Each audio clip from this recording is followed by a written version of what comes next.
For over 80 years, amazing storytellers from different mediums, including comic books, TV, films, games, and more, have created the vast, ever-changing multiverse of stories, worlds, and characters that have come to define DC.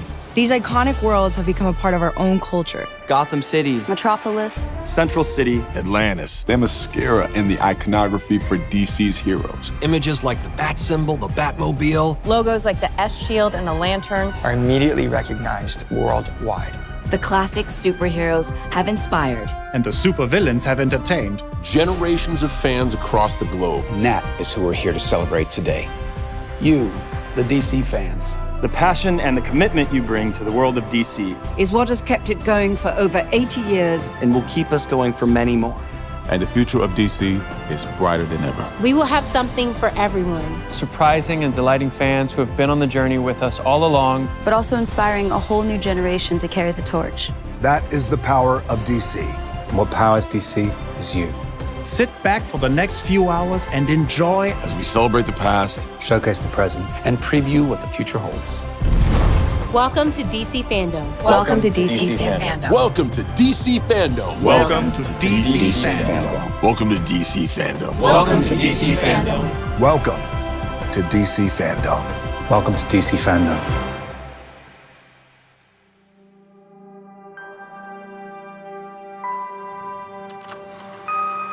The most powerful force in the universe is a story. A story shapes hearts and minds, withstands the test of time, and changes the way we see the world. A story turns characters into icons, moments into memories, and shows us that heroes come in many forms. And in this fight for truth, justice, and a better tomorrow, our story is just beginning. You guys might want to hold on.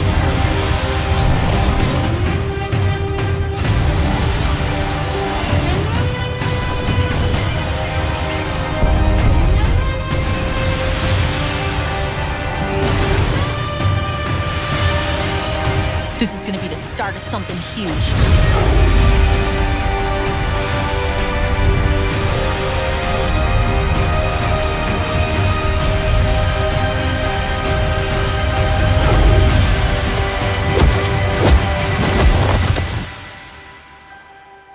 You're part of this too. How am I part of it? You'll see.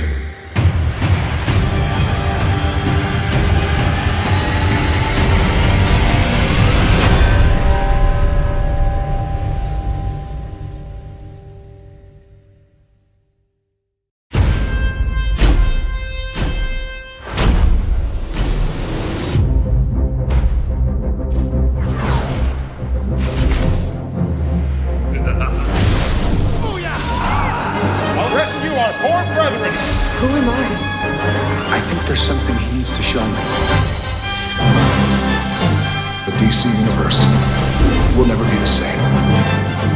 I'm vengeance.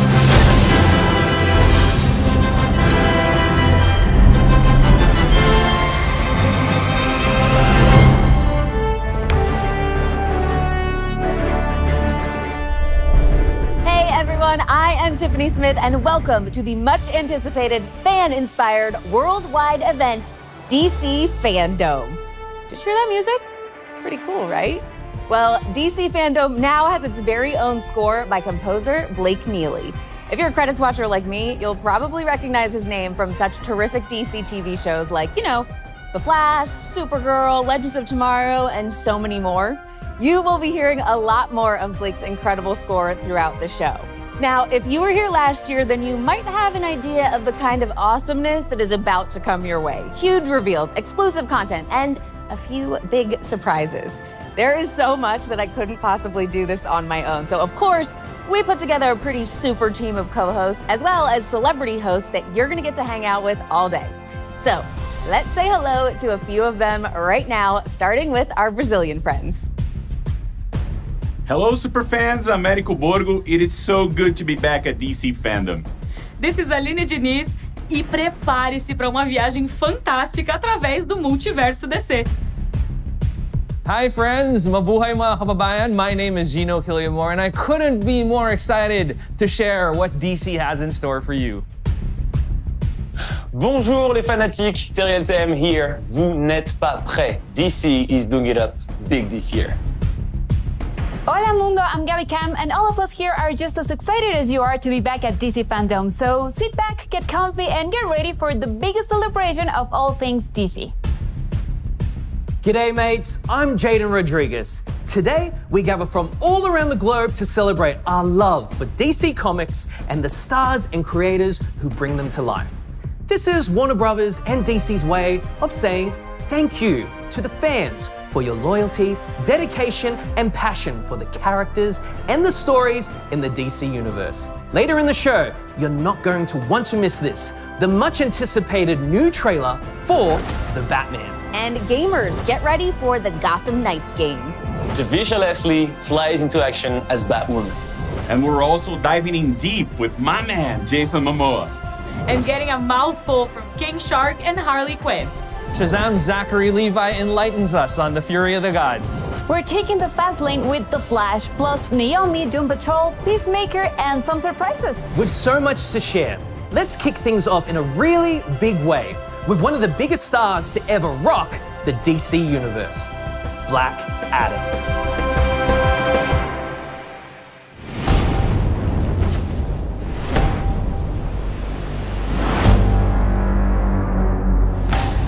I've never seen the likes of it before. Having done James Bond for 10 years, 4 films, nothing compares to this.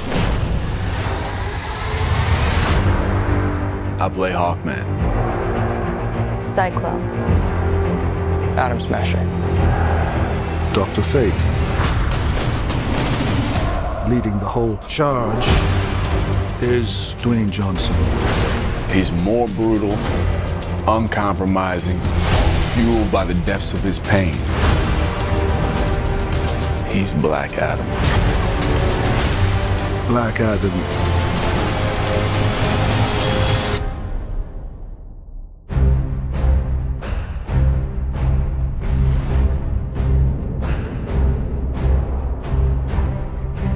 Hey DC Fandome, and hello to everyone watching around the world.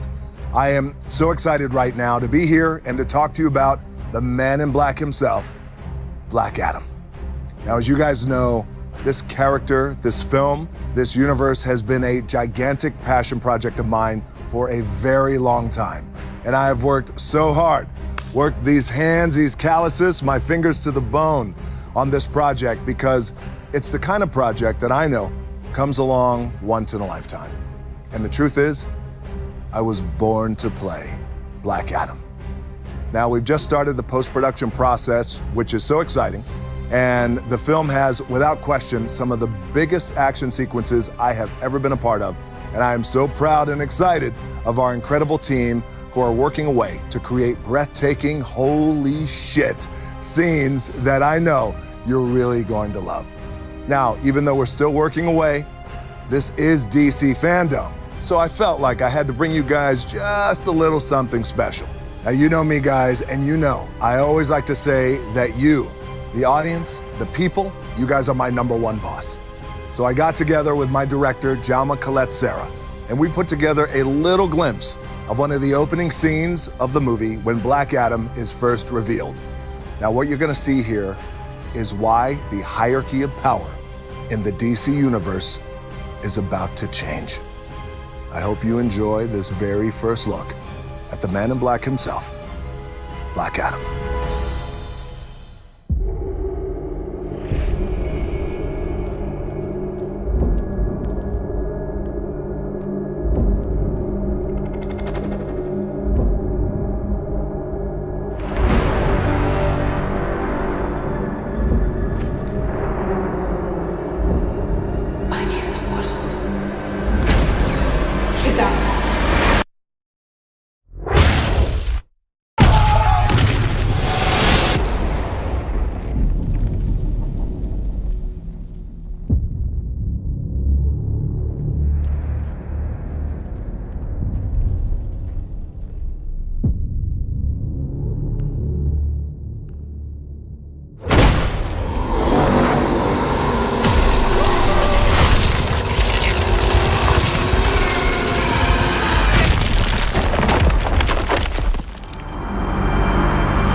What a way to start the show. Dwayne Johnson was honestly born to play Black Adam, am I right? And if you've been following him on Instagram, he's definitely been working hard to make sure his body looks just right for this role.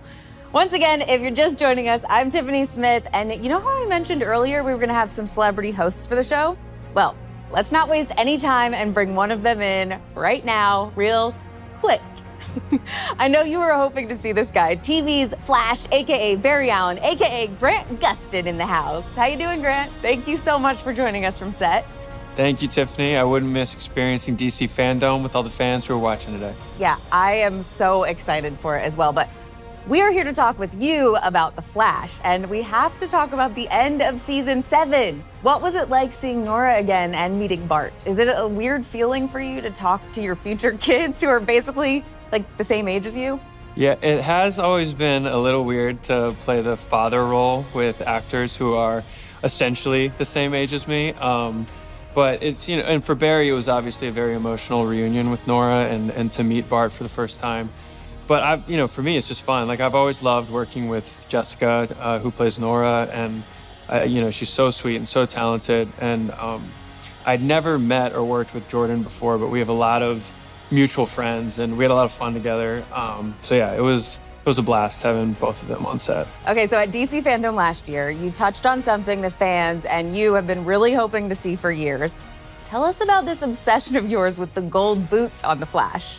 It's less of an obsession and more, it's just always been the final element that I think has been missing from our suits, And I've loved all the versions of the Flash suit that we've had on the show, but the suit that we have now in particular, I think is kind of the closest to a lot of the different iterations you see in the comic books, with the exception of those gold boots. And I've always felt like the gold boots would just be the nice final touch. Now, although I'd love to keep the combo going, we've got to toss this over to where Grant's TV wife is standing by.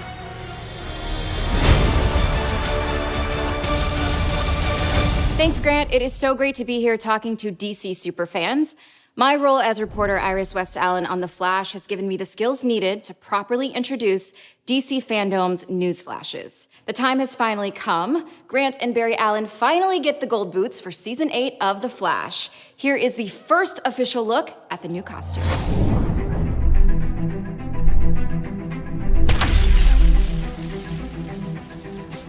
Look at you smiling. How excited are you to finally have the boots? Yeah, I'm very excited that fans get to see the first look at the boots. I'll probably be running around Vancouver in them. So I'm really excited you guys got to see a first look at the boots.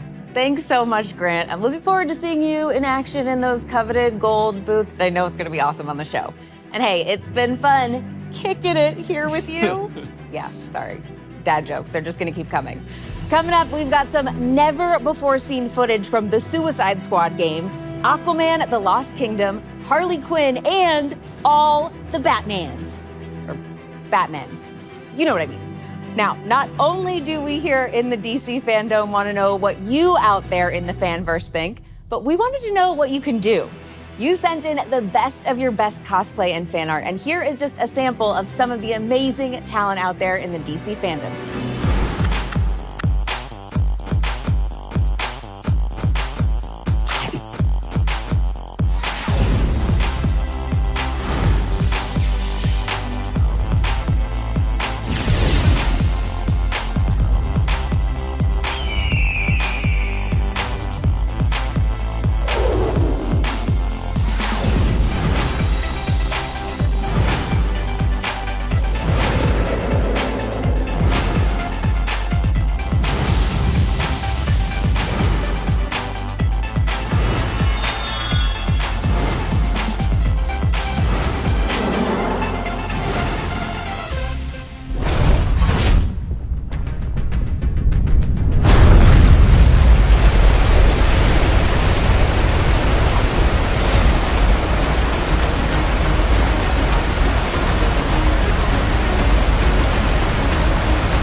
DC FanDome. I apologize for the 4-year wait. Oh my gosh, been there since 2017.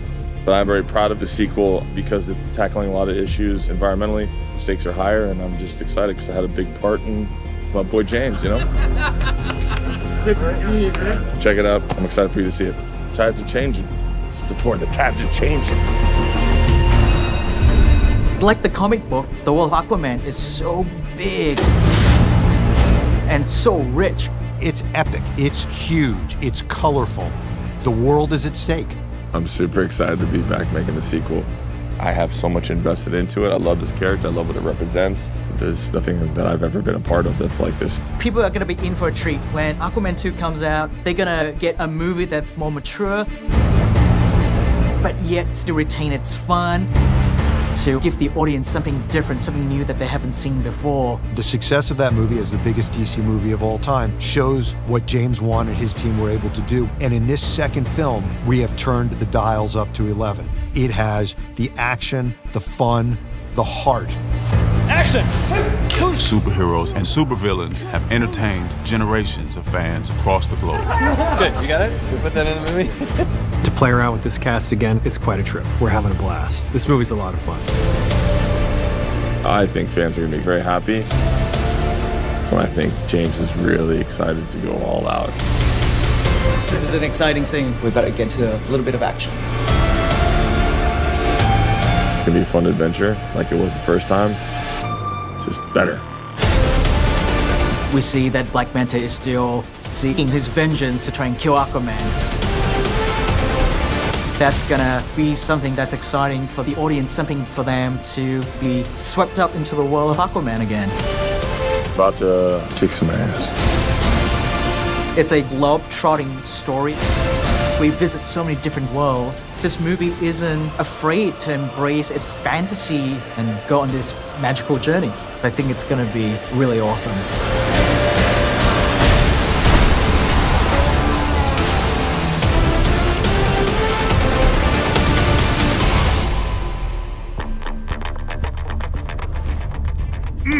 Aquaman. Now there is a cool gig I could get used to. That surf and turf lifestyle, swimming in the day, carrying a gigantic pitchfork at night with some facial hair all over my face. So you could imagine my excitement when I heard I was cast in the next Aquaman. I was like, hey, hold up. What about Jason Momoa? How did he take the news? Apparently he was extremely happy for me. He thought I would be the perfect fish in HBO Max's upcoming Aquaman King of Atlantis animated miniseries. Here's a splash of what's to come. Splash.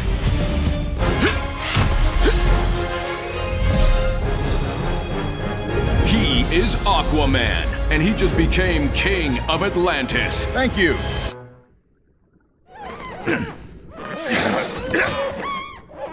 Is there a different throne we could... No.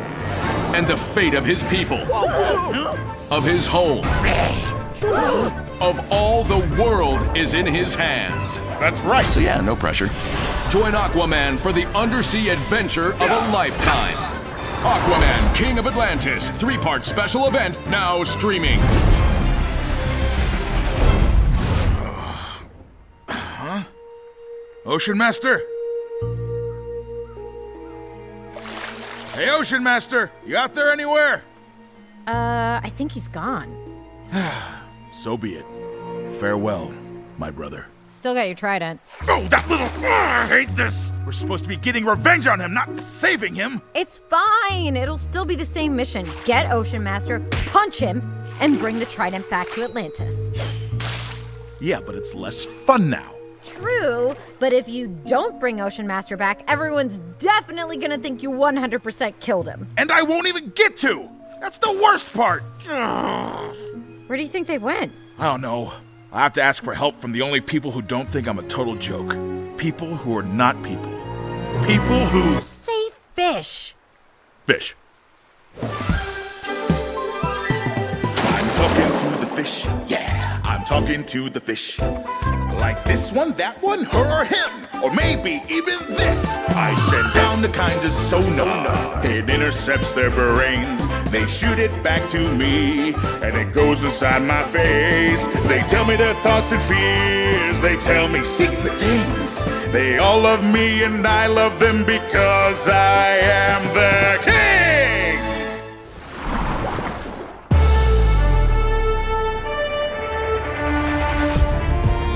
Hello mates, Jaden Rodriguez in the DC FanDome. Wow, look at this place. After that last segment, I've got that song, Talking to the Fish, stuck in my head. And if you can't get enough of this tune, well, you can listen to it right now on Spotify. I'd like to introduce to you two legends in the comic book and entertainment world. Milestone Media partner Reggie Hudlin and Milestone Media co-founder Dennis Cowan. And a familiar face from the DC family, Echo Kellum. Take a look.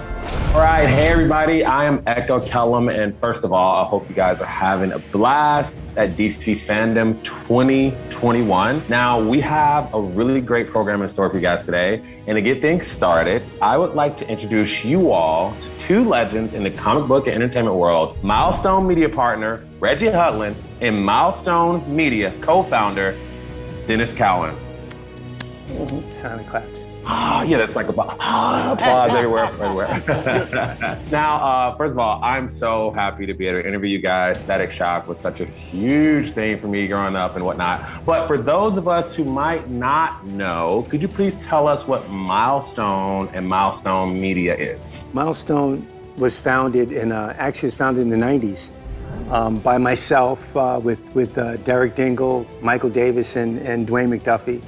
The late great Dwayne McDuffie. People of color are underrepresented in this industry, especially, I mean, in the entertainment industry in general, but especially in comic books. So we all got together with the idea of doing comic books. For creators of color, the best way to do that was to get together and to create a line of books that would reflect and represent our culture. So that's what we did. We started with a book called Static, and we did a book called Hardware. Icon and Rocket was the next one, followed by The Blood Syndicate, and we launched in 1992 to great acclaim. It was very successful and kind of changed the game in comics in a major way. And suddenly, people who were underrepresented now had representation. It was a big deal, and it was a lot of fun to do, but it was a lot at that time. You guys have already made big strides since the FanDome 2020 panel with the launch of Static Season 1 and Icon and Rocket Season 1 and Hardware Season 1, the limited series. So what's the feedback been like from fans, new and old, seeing these characters in their renaissance? It's really been great.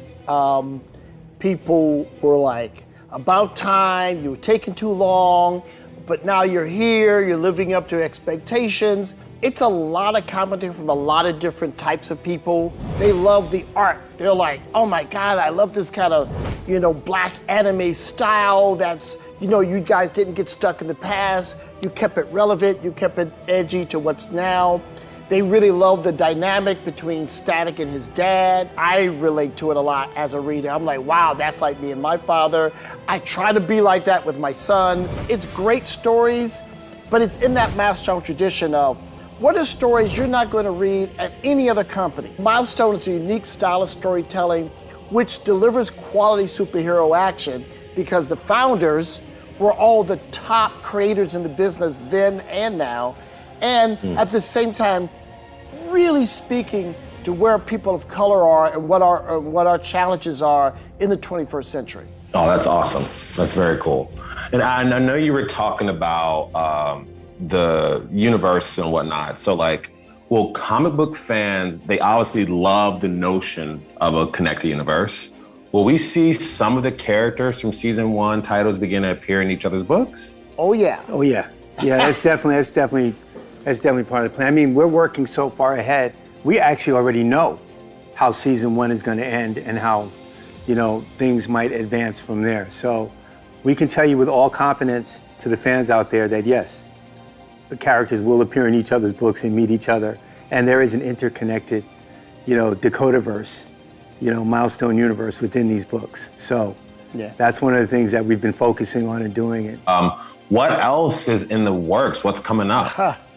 Well, we have a lot of stuff coming up. Yeah, all these books have been really successful. So you'll be seeing season 2 of Icon and Hardware and Static and Icon and Rocket.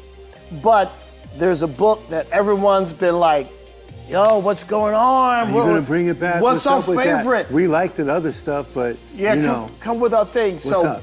Blood Syndicate, which is, I mean, a shocking number of people's favorite book from the original Milestone line, will be coming back. And a lot of people have been shocked about how hard the Loon line of books have been. Blood Syndicate,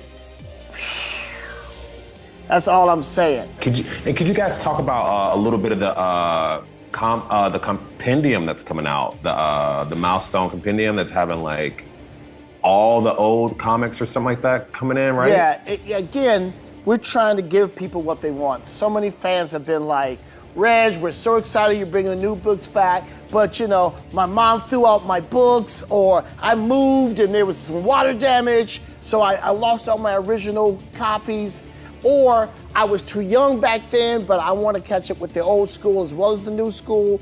So it's a giant book, you know, it's gonna be huge. 1,300 pages of material. Soft cover, 1,300 pages of collecting the first runs of Hardware and Icon and Rocket, Static, like everything. And this is volume 1. I keep hearing this aspect that you really want to bring the media back into Milestone Media, right? Can you talk to us about some of those potential projects that might be existing outside of the comic book realm? They're not might, they're real. existing. They're happening. We've got 2 movie projects in development right now. The script that Randy McKinnon is writing for the live action feature film version of Static is, you know, he's hard at work right now. We're gonna be getting that soon. So live action Static Shock is a real thing. That's in the works. You know, Warner Brothers is excited about it. We're excited about it. Michael B. Jordan's excited about it. Michael B. Jordan's producing the movie with us. Here's the new announcement that no one knows yet. This is FanDome breaking news, which is the first Milestone animated feature film is now in the works. You know, we just hired an amazing writer, and if you guys have been reading Hardware, you know how dope he is as a writer. Brandon Thomas. Brandon Thomas has been hired to write our screenplay for our animated feature, and in conjunction with Warner Brothers. And we're very excited about that. That's gonna be a massive project. Massive. With more than one character. Yeah. This is gonna be the thing that Milestone fans have been really dreaming about for a long time. And we're happy to give it to them finally. So, you know, not only are we doing live action, we're doing animation. Yeah. And we're bringing it, so. Yeah, so compendium, all the classic old school Milestone material. We've got the Black History Month book that's in the works, and 2 movies in the works. Wow, I mean, you guys are dropping some major kernels and awesome news, but I'm hearing that there is some news that you guys are kind of holding back, some really big news. Can you guys tell everyone about how Milestone is working to create the next wave of great superhero storytellers? We're doing a program that we're so excited about. It's in conjunction with DC Comics. DC has a program called NGDC, Next Generation DC. It's a large program. We're doing a part of that program called the Milestone Initiative. We're partnering with Ally, and they're working with us to bring the next generation of comic book artists, writers, colorists, editors, letterers, and all aspects of the comic book industry to comics. You know, there's a lot of talented people the same way you look at the Black presence in music, the Black presence in film and television. Is now to have that, it's time for us to have that same impact on the comic industry. You know, pioneers like Dennis, like Dwayne, like Kyle Baker, like Christopher Priest, you know, these are the folks who just, you know, they had a machete, and then the machete broke, then they had a butter knife, but they kept cutting their way through the woods and they cleared a path. And now we're saying, come on, let's go. Right, right, because none of it, all of it's meaningless unless there are people behind you who are also doing the same thing and even better from that path that you made. So that's why this is very important to us, and we're very excited about our relationship, you know, with DC and Ally. So what we want everyone to do is, if you have interest in any aspect of this business, you know, in terms of comic books, in terms of animation, all these different fields apply to the program. Yes. We won't take everybody, but we're going to take the best of the bunch, and we'll put you in seminars and training sessions with some of the most talented people in our field. You're going to hear from the best of the best, and we're going to groom you to be the next generation of superstars. We need you. Yeah. Well, I'll just say, like, as a young creator, this is like such amazing news. The fact that you guys are helping representation in this field, it's critical, and POCs and LGBTQIA groups will be very, this is just really great work, and I'm sure Dwayne is smiling from heaven with just how you guys are honoring his legacy and just continuing to do some really great work. That's really awesome. That's really dope. I'm very happy to hear that. Well, I want to thank my guests, Milestone exec Reggie Hudlin and Dennis Cowan, for joining us today. And I want to thank you for being a part of our DC Fandom 2021. Be sure to keep watching for more news, fun, and excitement as DC Fandom continues. What an amazing opportunity for our fans. A special shout out to Ally for backing that program. The next segment is one of my favorites because it celebrates our fans. And here is just a sample of the amazing talent out there in the DC fandom.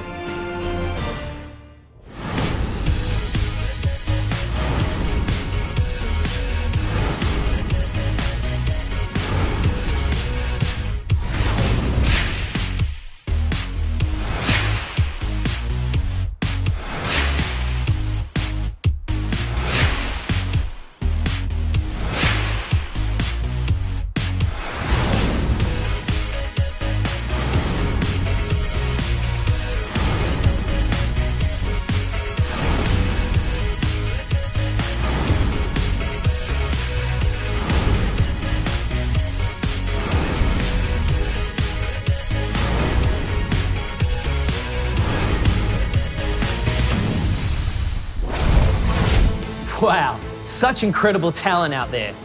And I hear that Jim Lee will be announcing the winners at the end of the show. So stay tuned to see if you've been chosen. Now, back over to you, Candace, for some more breaking news.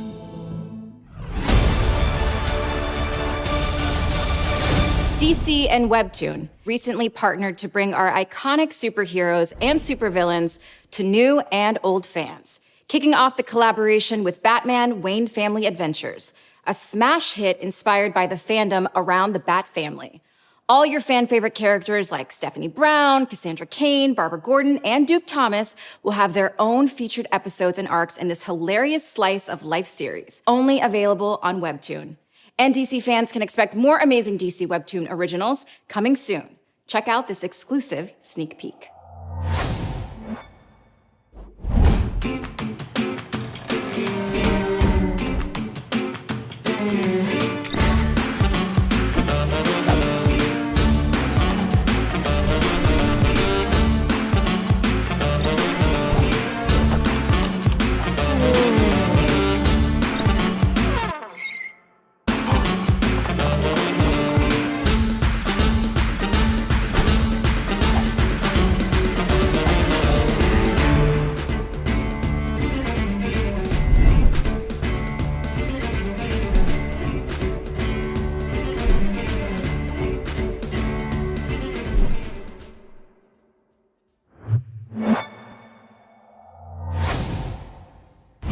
Still to come, Peacemaker, Gotham Knights, and The Batman.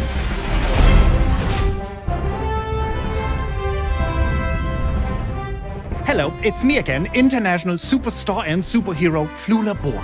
Now, as some of you may know, I actually got my start in Green Lantern, issue number 173 in 1984. Well, actually, I was just 2 years old then, because I'm talking, of course, about my super dope comic character, Javelin. You know, the one with the huge rod. Yeah, that's the one. As you saw earlier, I also play a hilarious animated fish in the Aquaman King of Atlantis series you just saw. Boy, I am so multi-talented. Watch out. 2 things I can do. Anyway, over the years, Javelin and his impressive collection of pointy poles has popped up in many different scenarios. But I gotta say, I'm really digging where he ended up. No, I don't mean dead, but with that infamous team of supervillains, the Suicide Squad. And for those of you who are worried about Javelin's fate, fear not. I'm here to tell you today that Javelin is still alive and, spoiler alert, will be applying to head up the Justice League after their fate is revealed in the huge new video game Suicide Squad: Kill the Justice League. Yeah, you are about to get a sneaky peeky, so don't go anywhere because it is going to be a massive, and we know when it comes to the universe of DC video games and Javelins, size matters. Let's take a look.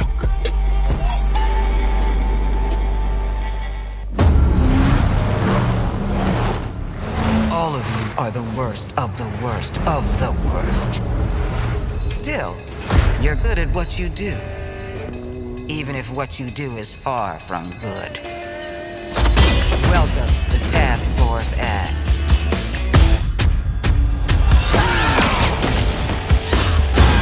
Let me take a look at you. A musclehead, a nut job, something that offends my eyes, and a homeless person. You're perfect. Just checking. We're all seeing that thing, right? This has one-way ticket written all over it. Oi, what the hell have you sent us into? It's a bloody war zone out here. Eyes up, people. Congratulations, Task Force X. You're the first assets to make it into Metropolis alive. I was just about to do that.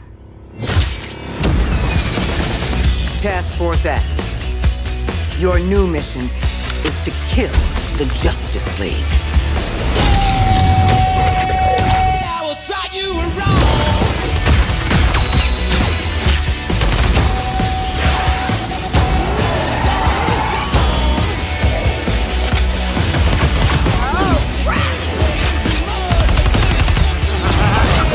Raise your hand if taking on the Justice League is the worst idea you've ever heard. I kinda zoned out.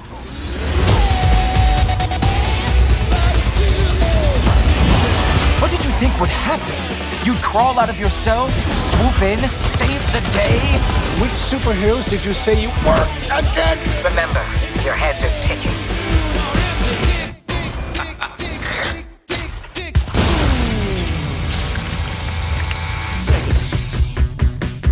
He's not gonna make it.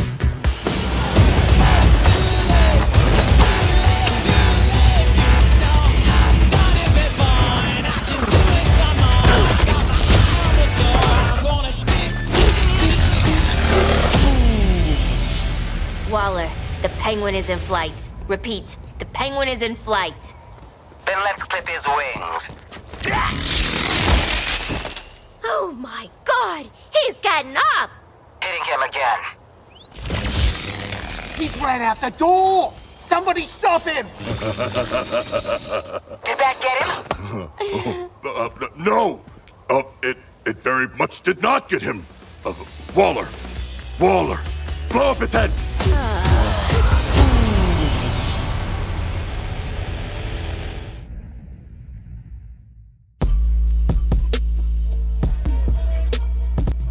Wow. Definitely don't want to get on Amanda Waller's bad side. Maybe it's a good thing Javelin is not in the Suicide Squad Kill the Justice League game. Okay, still there? Of course, in the movie, I was hoping I'd come back to life in the end credit sequence, but no such luck. Maybe that'll happen in the VHS version of The Suicide Squad. Double fingers, double crossed. Let's do this. I mean, look, John Cena gets a spin-off series, but not me. Flula Borg, I'm delicious. Where's my show? The Suicide Squad is fast becoming a huge franchise for DC, with comic books, huge movies, the games of video like you just saw. Not starring me, apparently. Spin-off series, also not starring me, rude. And music videos. Fine, I'll make my own. I have a phone. Anyway, if you go to the clubs like I do with me and my bester Freund, squad friend King Shock, you'll know this next song is all the rave. Give me those glow sticks. Yeah, don't give them to him.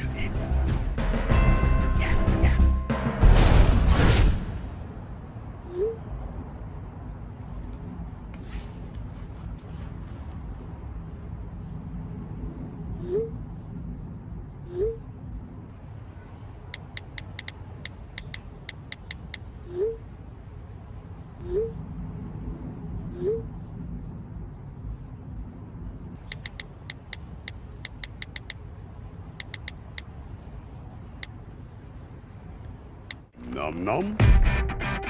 Num num. Really? No. Pin sharp via my careful. Num num. That is what you're thinking about right now. No. Hungry. Peacemaker. Nothing like me. We're all gonna die. No, wait. No, wait. No, wait. And we're all gonna die.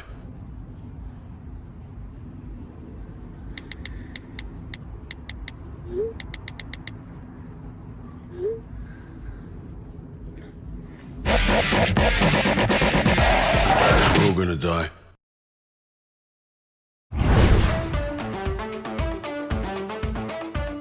Just try to get that song out of your brains now, baby sharks. Of course, I'm happy to be a part of such an amazing squad, and that includes you, the fans. Thank you for supporting everything the Suicide Squad. We heart you, I think it goes like that, and I know I'm not alone when I say that. I have proof for you.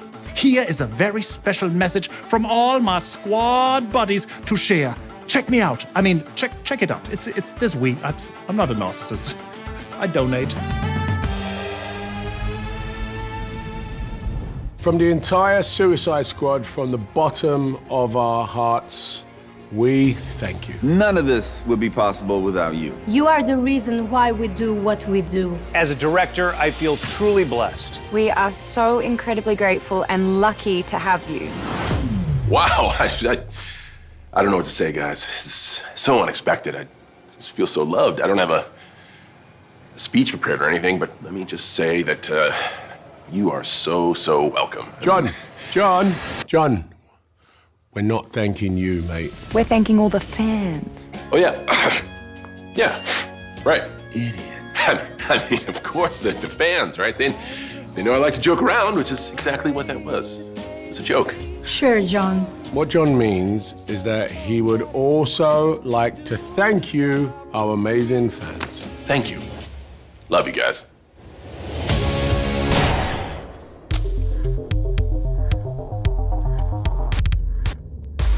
Okay, you guys know that was a joke. The Suicide Squad would be absolutely nowhere without the support of the fans. You guys love these characters as much, if not more, than we do. And I truly want to thank you for your passion. Flula, man, I'm sorry, bro. Javelin would have made a great character for a spin-off. Hey, you know what? Maybe we can see about getting him involved somewhere down the line on Peacemaker. I mean, no promises. James Gunn created this whole thing for HBO Max, and he has a vision all worked out, but we'll see what we can do. And if you want to hear more what's in store for Peacemaker, you can join James, myself, and my amazing castmates for some additional insights. Hey everybody, John Cena here on the set of Peacemaker. Oh, no! Every time you were shooting, he went, ow! Why am I doing this? They said you couldn't get a job. Get up. Oh, hi. 23andMe says I might be 26% asshat. I know my last name is Smith. That's a generic fucking name. The reason it's Smith is because we came over as asshats and I had to change it on Ellis Island.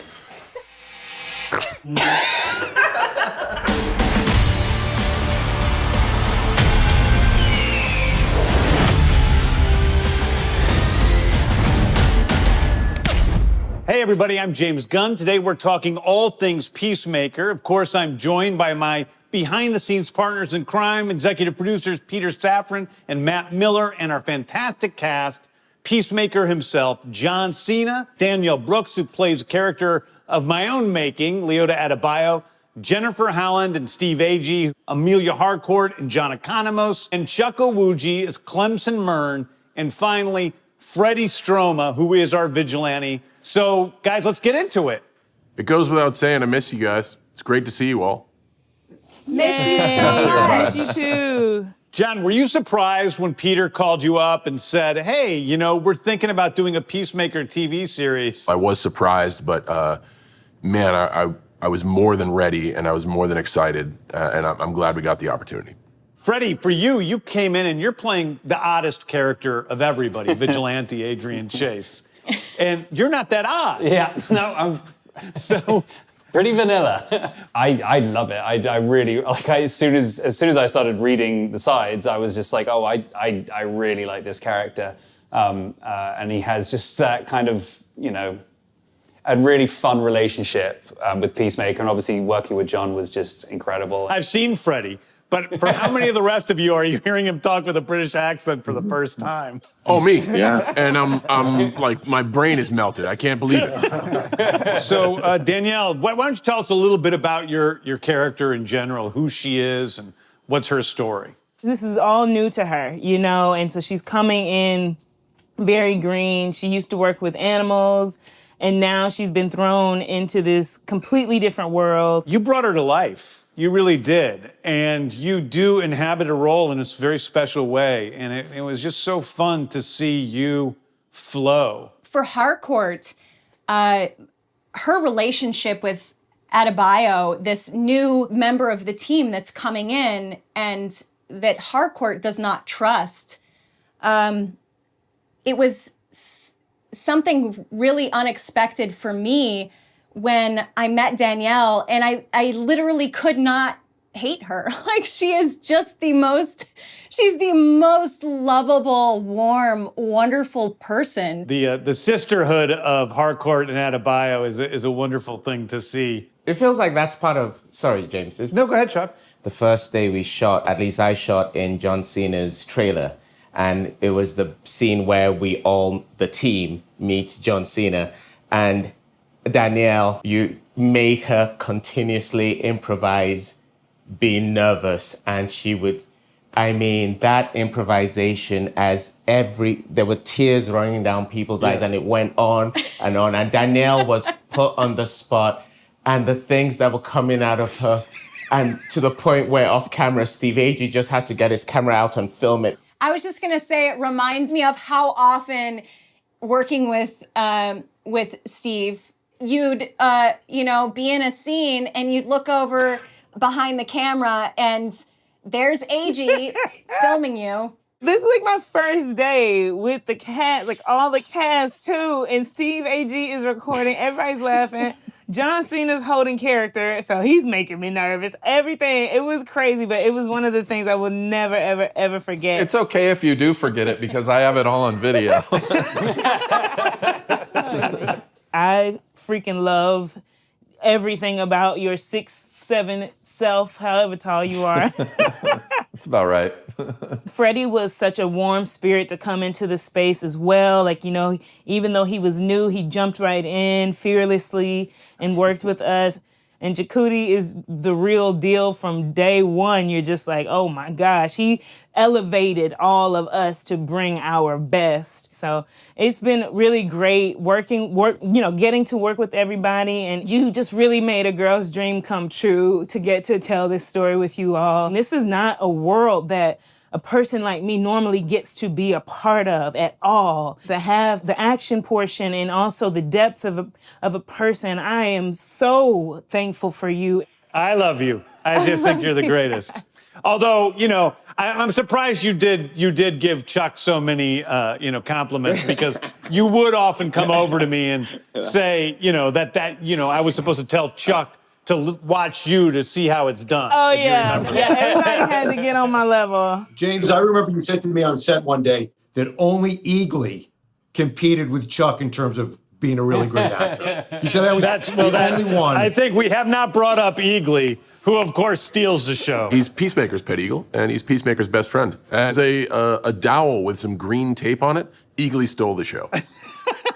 Yeah, that's true. I also got to say that this is probably the third or fourth thing I've worked with James on, and I've never seen him more giddy working on something in my entire life. I mean, there was one night we were shooting, and the whole time, it was like 3 a.m, and James is just running around laughing like a maniac, and he kept saying, I can't believe they're letting me shoot this. Yeah, that's the happiest night of my life. I'm like, that was Warner Brothers' funeral that they let me do that. We'll see. I have one. I mean, this is, I believe, the only show that has John Cena dancing for 4 minutes in his tighty-whities to the choir boys. I don't believe there's ever been a show that offers that up. The memorable tidy whities. Okay, so we're going to be taking some questions from the fans. These came from Instagram and Twitter. So at Remy.c.l asked, was there any characters you wanted to put in Peacemaker but couldn't? I guess that's a question to me. The answer is no. I got to put it in every character I wanted to. For John Cena, at Popsignite asks, what was the most difficult part of becoming Peacemaker? I think it was just getting comfortable being a super asshole. I'm normally just a normal asshole. And I think just being a high-octane asshole was probably the most difficult part. Was that really difficult? Because it seemed to come to you pretty easily. Okay, here's a big question. I guess we can throw this to Matt and Peter. What can we expect for the show? Asks at MagicCM1210. Well, I mean, I think what we can expect is a truly original superhero show. James wrote all 8 episodes. He directed 5 of the 8. And it's just got that unique tone that James brings to all the content that he creates. So I think it's something pretty special. Yeah, I would also just add to that with the action and the spectacle and the emotion and the comedy is also like this workplace comedy at the center of it, about all of these characters that kind of come together. It's like The Office as a superhero show. With more people getting shot in the face than in The Office. Occasionally, yeah. So, at Smrudy Anmol asks, is Peacemaker gonna go through a journey of changing from a jerk to a lovable hero in the series, or will he remain that crazy, not to be trusted liberator? That's kind of a spoiler. I was gonna say, questions that can't be answered. That's perfect. It's right up my alley. We just can't give anything away. You'll have to watch and see on HBO Max. What about the rest of you? What did you feel about, seeing Peacemaker's journey on this show? Can't really say much. So there's definitely great character arcs that you will thoroughly enjoy as an audience. You root for him regardless of his past, and you hope that he will change. And I just thought that was such an interesting thing to explore with the series. I think one of the interesting things about Adebayo and Peacemaker is that on paper, they seem very different. They seem like polar opposites, but they actually have a ton of things in common. And one of the things that they're both dealing with is loyalty versus morality, and not disappointing people that mean the most to them, and finding the beauty in each other, even though their worlds are completely different. So that was a lot of fun to play with, and definitely added to the layers of our 2 characters. That's extremely well said. She's the only one he gets along with. She's the only one that thinks he's funny, Right. She laughs at him. She blows off the stuff that he says that's stupid, and realize he's an ignorant asshole. And that, to me, is really special because it is so much of what the show is about. Yeah. It was amazing, and I'm just grateful to be a part of this crew because no one came in with an ego. Nobody came in with a chip on their shoulder, but everyone comes in with a history, with something to offer, with a set of skills, and it's a bold step. You're James, you're taking a step into trying to grow the genre, and we're going to do it with 8 episodes, and hopefully we have more. But everyone has their moment, and that certainly comes from your writing. Really quickly, there was a sense of, we're going to have fun doing this, so that really helped. And that came top down. The shit rolls downhill, It's been such a great experience and such a fun, massive experiment that, I just can't wait to share it with the fans, DC fans and just fans in general. Yeah, I want to say thank you, everybody, for giving us all so much time. I really appreciate it. I hope everybody's well, and I hope to see everybody soon. Good to see Bye, guys. everyone. Miss you. Bye-bye. Miss you guys. Oh, man, thank you guys so much for all your questions. I'm stoked to see that you guys are so excited about the series, almost as excited as I am. I know I had a great time. I hope you guys did. But before we let you go, I have a little surprise for you. It's an exclusive, never-before-seen first look at a Peacemaker teaser. Jamil, you cool? What does that mean? Truth is, I'm supposed to be in prison. For what? Superhero stuff. What superhero are you? Peacemaker. Get out of here! There's no superhero called Peacemaker! Dude, I'm famous.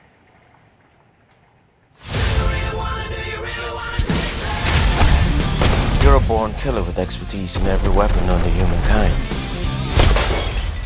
giving you the chance to stay out of prison and work for me. Kill people. Bad people. This is hardcore. You're a handler in the field. John Economist, Tech and Tactics. And this is our new recruit, Adebayo. You don't have to shoot people after you already killed them. Right. Who's the guy that's peeking out behind the trash can? Vigilantes, trying to be helpful. Our first target is Senator Royland Goff. Goff may be traveling with his family. Are you sure those two kids came out of those parents? That's an attractive couple, and that one looks like it came out of them, but the other one looks like a butt baby. A butt baby. Yeah, my older brother told me there's two types of babies. One that comes out normal, and then butt babies. Worse in every way, they come out of a woman's butt. No, I believed I was a butt baby until I was like 14. That explains a lot. There's something about him that's sad. Hey, Dad. How did my sperm grow into a Nancy boy like you? You know, lately I'm just thinking maniac. Hey, no! No! That's because we're born killers. What separates us from other killers is we only kill bad people. Usually. Unless there's a mistake. You use being a jerk as a way to push people away. You suck at PowerPoint! But if you would just drop that, people actually might like you.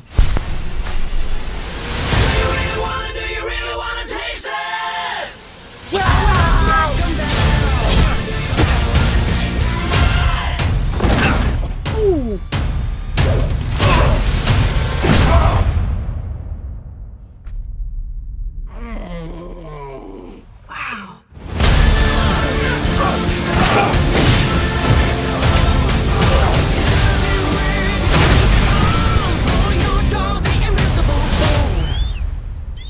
Oh my God. He's hugging me. He's hugging me. Dad, grab my phone. I don't want to move. Dad?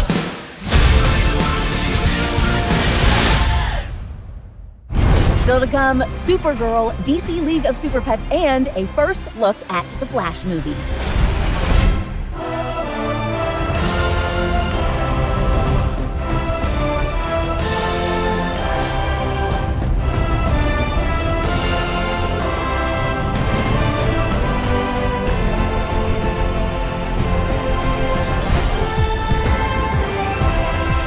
Yes, I'm super excited for an up-close and personal look at the Superman family of characters and shows.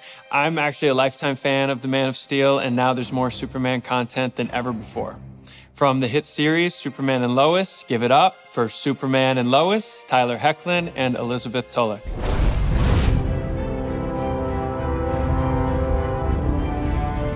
Thanks, Grant. Thank you, Grant. Needless to say, we're big fans of you too. And we're so excited to be here. Thank you to the fans for giving Superman and Lois such a warm welcome into your homes. Thanks to you, we're coming back for a second season. But wow, season 1, you had a secret brother. Lois had a lot going on with just about everyone. Jordan found out he has powers, Jonathan doesn't. And remember how cute you looked when you were coaching high school football?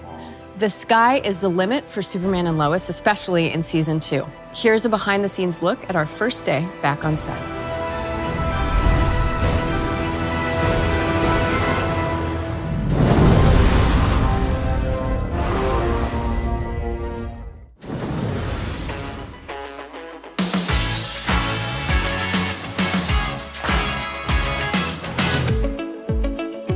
Why, hello, DC fandom. Welcome to the Kent home. Well, if you'd like to come in, just wipe off your shoes first. It's dusty out there. Hey everyone, so we're just gonna take you on a brief tour of the house. This is a staircase that is, I wanna say it's a fake staircase, but it's not. It just doesn't go to anything. Leads to the great beyond up there. The great beyond, that is right. So this is our hallway. As you can see, got some family photos and some other stuff, and we shoot, I would say the majority of our scenes are in the kitchen. A non-working fridge with actually, look at that, nothing in it. Tyler has a drawer in this kitchen that he hides his stuff in. I also have a drawer in this kitchen that I hide my stuff in. And I have a candy stash. I have a note saying, Bitsy stuff, please leave in the drawer. More candy, hand sanitizer, eye drops, water, sides, hair things, my phone. It's like a freshman locker. Yeah, do it. Let's go into what was formerly Martha Kent's bedroom, but is now Lois's office. Personally, this is my favorite room in the house. I think it has just the coolest amount of stuff around. There's a really cute family photo over here. If I had to pick something that I wanted to take home from set, other than my candy in my candy drawer, it would be this photo. One thing I would take home is this little old camera. This old brownie camera. It's really cool. I'm always constantly fidgeting with it and having to memorize exactly where it was so that I don't ruin everything. Dining room scenes, I would say we shoot most of our eating scenes in the kitchen. We've had some stuff in here. Out the window, I remember when I first started shooting on Grimm, I was like, oh, it's so cool. There's these crazy large photographs that get changed according to time of day. The exterior of the farmhouse is totally separate, and we shoot all the exterior scenes there. Anything interior is on our stages. We also shoot a lot in the living room. This was one of my favorite scenes, which was the big paint fight. Yes. Yeah. Yes. That was really fun. So sometimes during lunch, I come here and I play piano to unwind. A lot of the crew kind of joins in and whatnot, and people start singing along. So, you know, a lot of people have fun in this little room when we're not exactly working as well. You know? It's fun. My talented son, everyone. The boys' bedrooms are on another stage, so because again, the upstairs is to the great beyond. And then there's a porch that wraps around, but we typically shoot the porch scenes outside on the exterior farmhouse set. Thank you, everyone, for joining us on this tour of the Kent house. We hope you join us for the rest of season 2 and the beyond. And thanks for watching.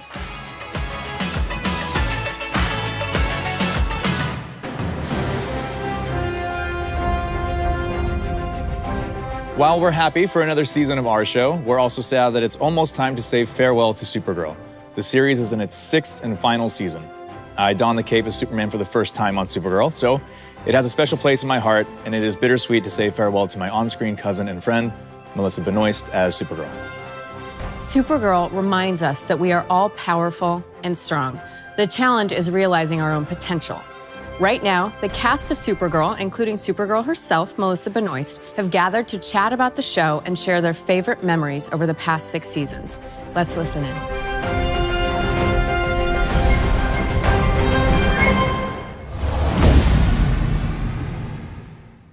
Hi, everybody. It's Melissa Benoist, and I'm here on the set of Supergirl with some of my amazing co-stars on the show.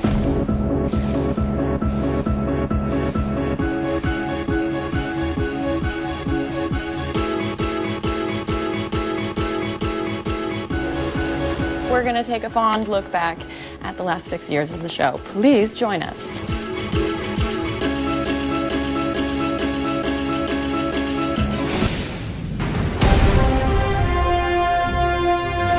I mean, it's changed my life, this show. It's been a joy, and seeing the way that this canon and the mythology affects people and young girls and the people that look up to our characters, it's very meaningful, yeah. I would say that, because I wasn't originally cast as the Martian Manhunter, I was actually just cast as Hank. And it was only after the pilot that I was made the Martian Manhunter. I can remember going home with a pile of Martian Manhunter comics and just reading all of them and thinking, this guy is awesome. Wow. So I was just really excited to suddenly get this brand new character and fall into this whole story arc, which has really been great for me, and I've really enjoyed not just playing the character, but meeting all these fabulous people and also learning to directing on the show as well. So it's really been for me a sort of it's been money. It's been money. My favorite scene is the scene where Staz and Melissa do karaoke and sing Africa.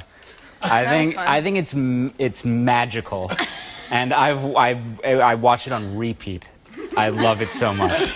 They sounded beautiful. It was a lot of fun. It was a lot of fun, and both of us come from like a musical background, so it's really nice to at any point get to kind of find a way to kind of combine all the mediums of art. So it was really fun. I really liked it. My favorite scene that we ever did is in my favorite episode. And it was Slaver's Moon. In the quarry, things were, it was pouring rain. Let's hope this thing works.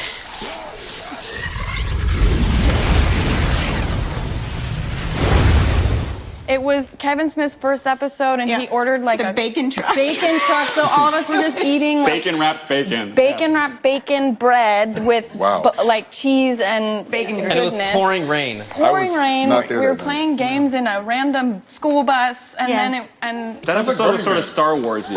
it was so Star Warsy, and it was like a buddy adventure. Planet 51 Arc B. That's Maldoria. People that were there, the aliens, what were they called? Slaving is a big business on Maldoria. Maldoria. Of course you remember. In season 2, I had to eat 10 pancakes at once. Thank you. Hey, do you want syrup?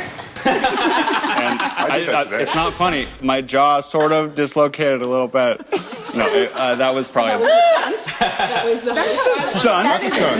That is a stunt. If you get injured, it's a stunt. Eating, yes. 10 at one time? Yeah, it was a big stack of pancakes, and I was like, oh, this is gonna be so funny, and then my jaw went like, ugh. That and also when you ate the pizza. Oh yeah, they didn't make enough pizza. They made like 2 pizzas, and I was like eating 3 per take. Yeah, I had a pizza scene this season, and I was like, maybe I'll eat the whole pizza, and someone was like, Chris already did that. We do have a fantastic stunt team. Really do. Give it up for Simon McBurney, Simon, and just the whole team have just been really, really fantastic. The craziest day I've had stunt-wise was on the green screen and the wires, and me in the harness hanging. And I was with Tyler Hoechlin playing Superman, and he was like, I'm good. And I called it, and I was like, I'm done, and I walked off set like this. I couldn't walk. Hard work, hard. ladies and gentlemen. Yeah. It is fun when you're being carried by Supergirl. That was carried. I've been carried by Supergirl. It's lovely. Twice. It's quite comfortable. Twice. It's hilarious. I'm like, come on, guys. I think for me, one of the funniest things that we did was cloth magic. Has that made it into the world yet? No, we got it. Yeah, it has. Yeah, no, it has. Can I get context? I don't even know what cloth magic is. Cloth Magic is a spin-off show that never quite happened. Basically, we would just put either of their capes up and then pull them down and something would happen behind them. And Matt Barham, who plays Mitch on the show, who is hilarious. He's so funny. Hold on to your jeggings, sister. You've got company. He had this one line where he makes an entrance and is just like, basically, ... Oh, sorry, what's Lex Luthor doing here? But every single take, he would be like, I just tried a milkshake for the first time. Oh, sorry, sorry, I got a parking ticket on this. It was just like, and I would like be like looking at Lex with like my eyes watering, and then I would turn around and just break. What I think is the funniest moments are anytime David forgets his line on set. That's the best. He's directing an episode, and he's also in the scene, but forgets that he has the first line of the scene. So if you know David, the way he directs is there's a lot of energy, so he'll be like, all right, that's it, keep that energy, all right, and action! Line.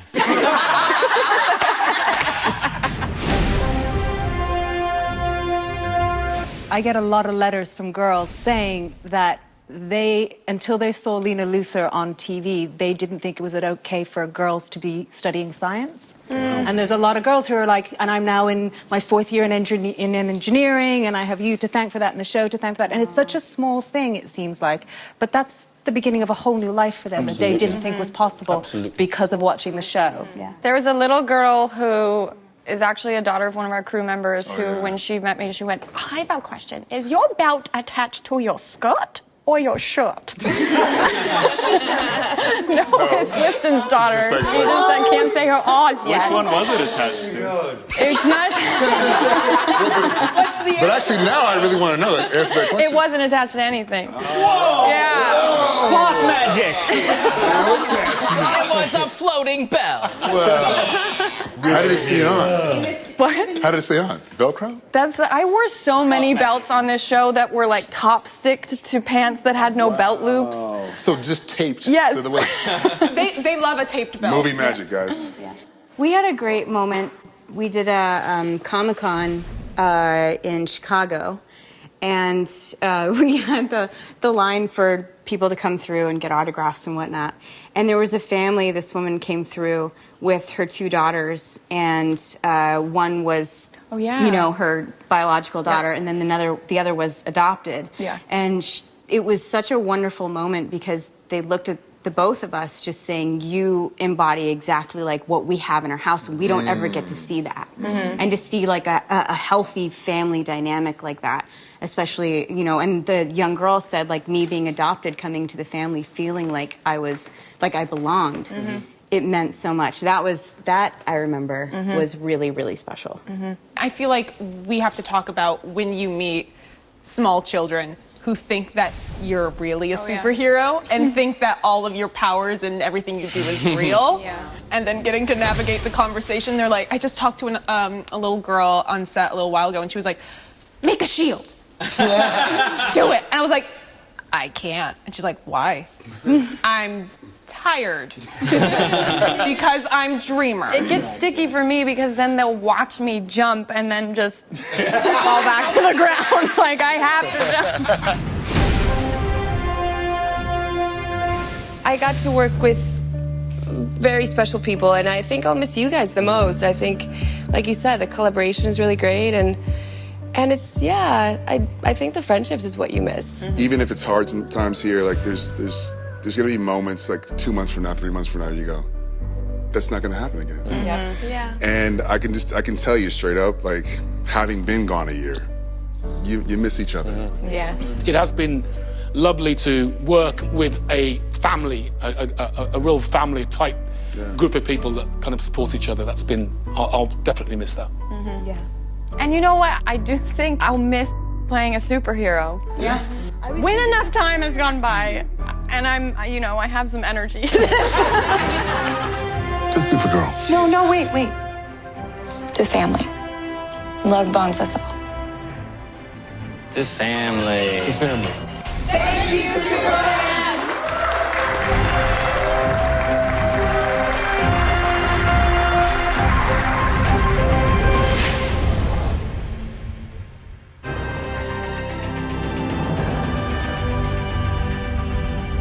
While it's sad to say goodbye, there's still so much to look forward to in the DC universe. Including Stargirl. We've got a little end of the season teaser for you, so check it out now.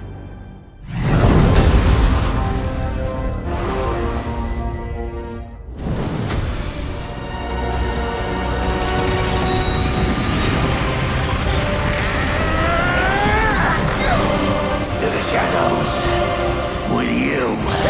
Courtney! Grab my hand! Hold on! Cord!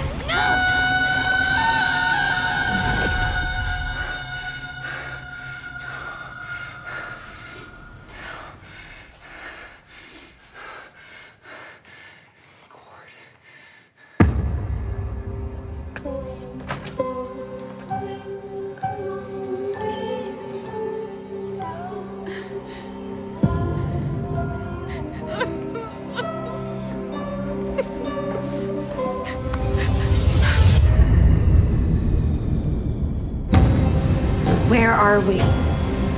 You think that everything is black and white. You are my greatest experiment. Stay away from her! Turn away from the darkness. Hi, Courtney. You can't escape. I've hurt everyone you love. I've tortured your friends and your family. Do you want to play a game?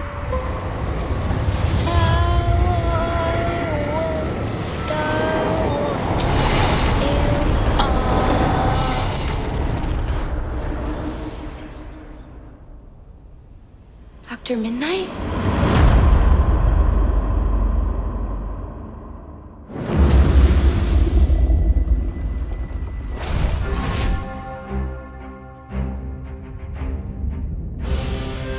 Looks amazing. Don't miss that special episode of Stargirl. There's just so much going on in the Superman universe.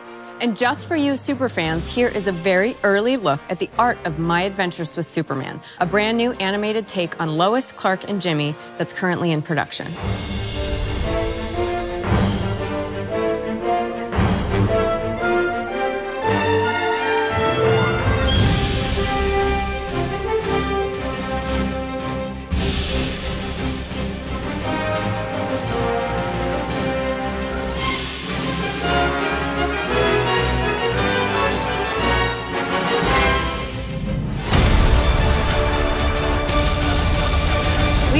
with some more news from the world of Superman. Let's check in with DC publisher and Chief Creative Officer Jim Lee to see what's happening with Superman in comics right now.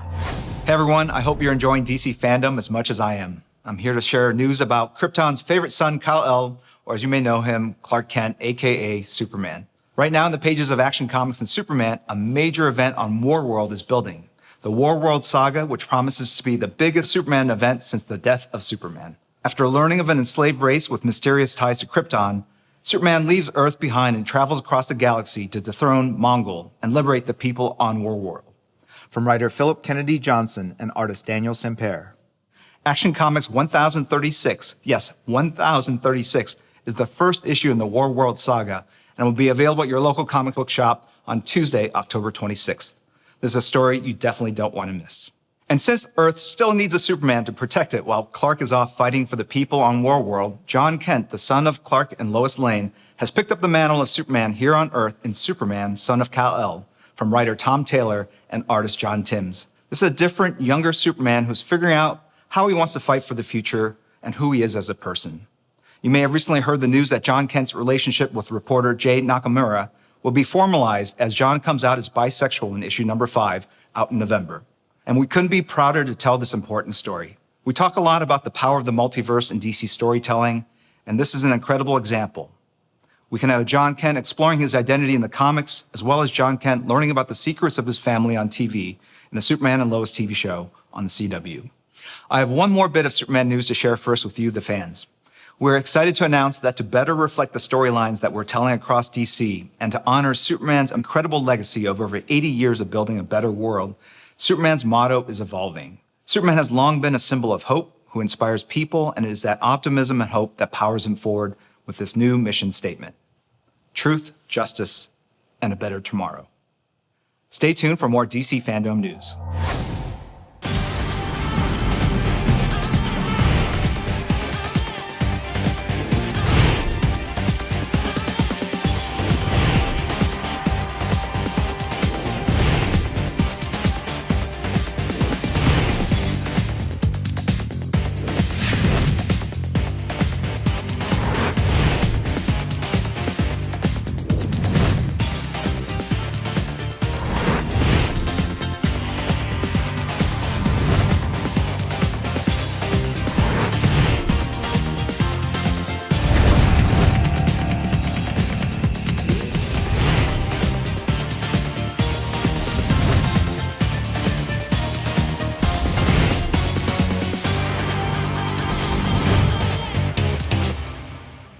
Still to come, The Flash, Blue Beetle, and Injustice animated DC movie.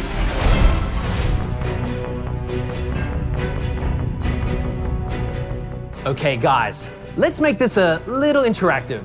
Raise your hand if you have a soft spot for Superman. Same. But no matter how deep my admiration goes for the Man of Steel, I know someone who's even more of a Superman superfan. I'm talking about superstar, NFL great, Cam Newton. And get this, Cam found a way to incorporate his love of Superman with his passion for fashion. Here's the man himself with a special announcement.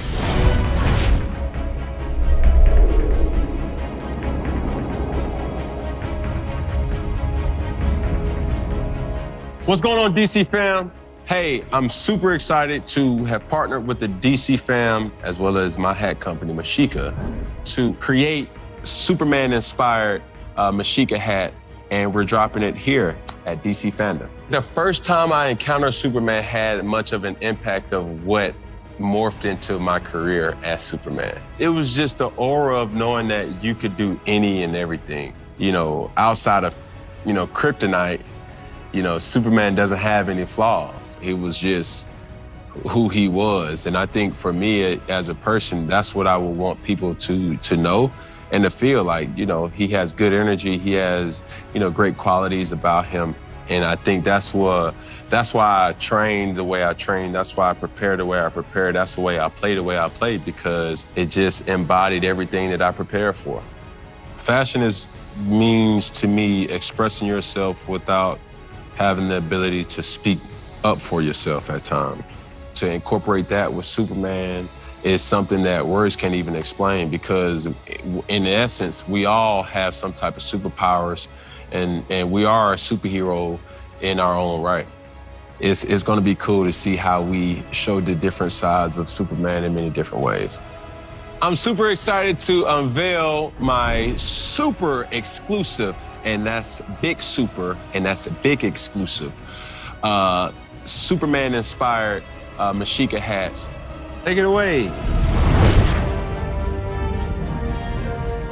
Thanks, Cam. And I admit, I'm a little jealous. I mean, who wouldn't want a customized Superman hat? Honestly, I'll be happy with some Superman underoos at this point. Remember those? Google it. Now, up next, we have a movie that stars one of the greatest duos of all time, Dwayne Johnson and Kevin Hart. And of course, they are voicing the animated characters that will soon top the list of all-time DC faves. Let's meet Crypto the Superdog, Ace the Bat-Hound, and just a few of the DC League of Super Pets.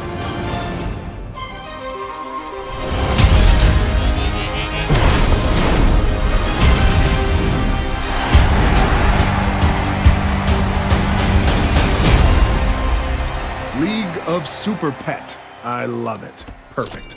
Hey! Pets, plural. You ever heard of a league with one dude in it? I haven't. Well, they say I'm in a league of my own. Oh, you're in a league of your own, all right. Mm-hmm. Ain't nobody as messed up as you. Next summer, Dwayne Johnson as Crypto.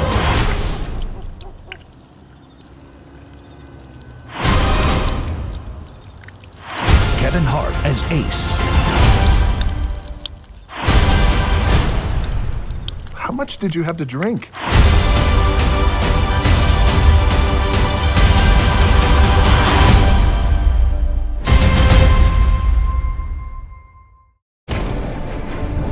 Okay, how adorable does that movie look? I can't wait to see the trailer when it arrives. And I can totally relate. I mean, anyone with a pet knows that their pet is a super pet. Am I right? Well, some of you out there took that notion one step further by creating a superhero look for your fur baby. It's canine or cat cosplay, and I am so here for it. All right, let's see your League of Super Pets.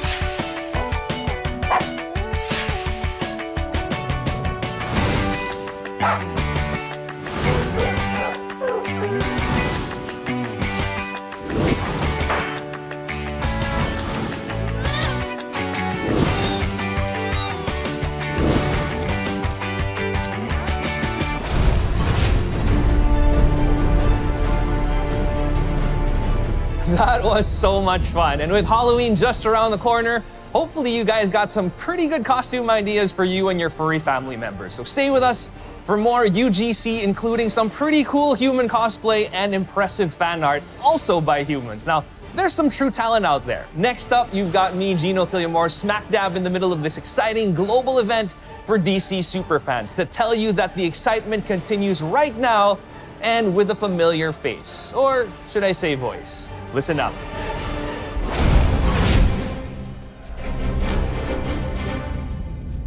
Hey, it's Matt Bomer. I'm one of the lucky few actors who've had the honor of voicing the legendary Superman. You might remember me from the hit 2013 animated film Superman Unbound. I'd like to think that Superman represents the qualities that are the best in all of us: truth, honor, hope, family, whether it's the one you're born into or the one you find. Someone who's there to look out for us, and someone who sees all of us as equals. I also had the opportunity to voice the Flash in Justice Society World War II, which premiered earlier this year. And because the DC multiverse is vast and constantly expanding, I'm lucky enough to play the awesome and complex hero Negative Man on DC's Doom Patrol. Here's a sneak peek at what's coming up for the rest of this season. There are mysterious things in this world that bear keeping an eye on.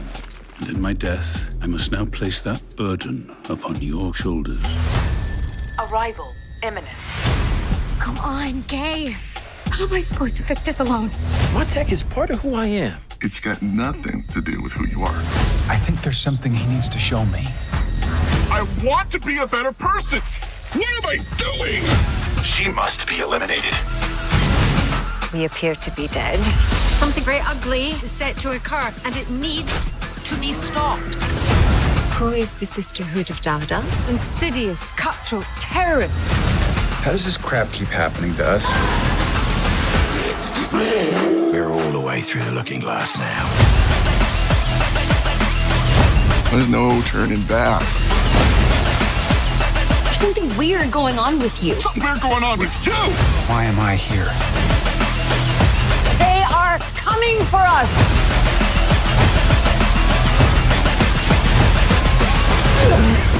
When one expels a parasite, There is really only one reasonable response. Give it a name? Oh, Jesus Christ. Yo, DC fans! Hello! I'm April Bowlby. My name is Michelle Gomez. It's your boy, Javan Wade. I'm Diane Guerrero. I am thrilled to be a part of the DC universe. Things are going to get very exciting. With the new 4th season Of Doom Patrol. Did I say 4th? 4th season. Yes, I said 4. Celebrate with us by watching the first 3 seasons. Out on HBO Max as of now. Things are about to heat up. Boo? Yeah.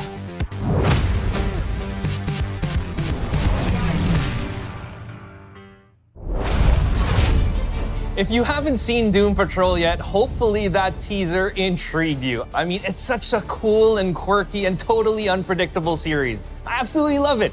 And I'm super excited to see how this season wraps up. Now, speaking of wrapping up, we've got the season of gift giving just around the corner. Now, have you started your shopping yet? God knows I haven't.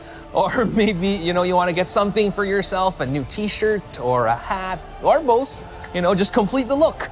Don't forget to check out shop.dccomics.com for all kinds of merchandise and collectibles. In fact, I do believe we're having a flash sale right now.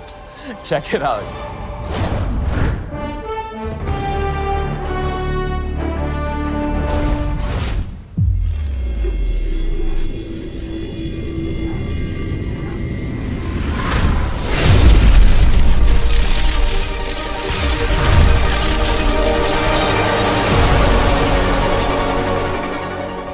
Greetings, DC FanDome and Domers.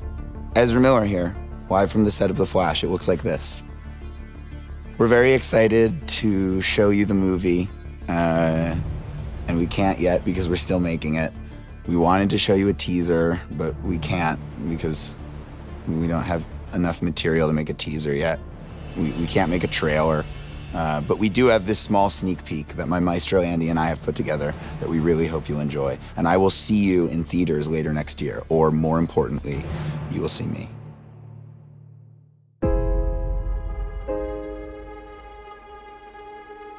Tell me something. You can go anywhere you want, right? Any timeline, any universe.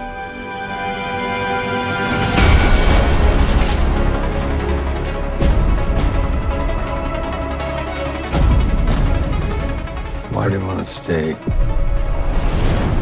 and fight to save this one? You changed the future. And you changed the past.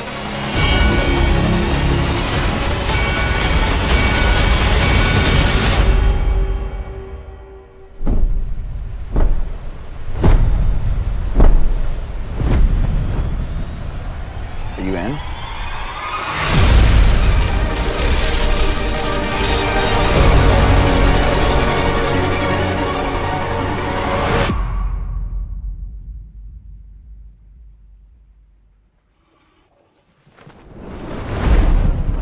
Holy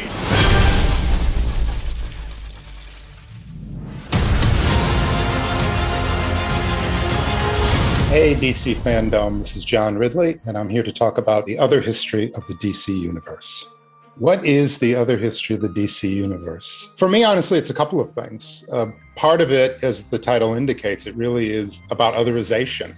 It's about people who have been traditionally on the margins in real life and storytelling, but have been there through history. The history of the DC universe have, in many ways, been part of the fabric of the DC universe, but their stories haven't always fully been told, and not necessarily also been told by individuals who have a lived experience that mirrors those individuals. You know, when I was growing up, like a lot of folks who read, part of being a fan is really filling in the spaces between the pages or between the issues. And what would have Diana, what would Bruce, what would Clark, what would they have done, you know, in the quiet spaces? What would they have done between fighting crime? What would they have done between saving the universe? And there's just this natural thing, I think, for fans to want to continue that thought, to want to continue that storytelling. And I think certainly for an individual like myself, when I was growing up, at least, it was still pretty rare to see people of color at the center of stories, to see them fully rendered, to see things, again, that felt like they had a lived experience.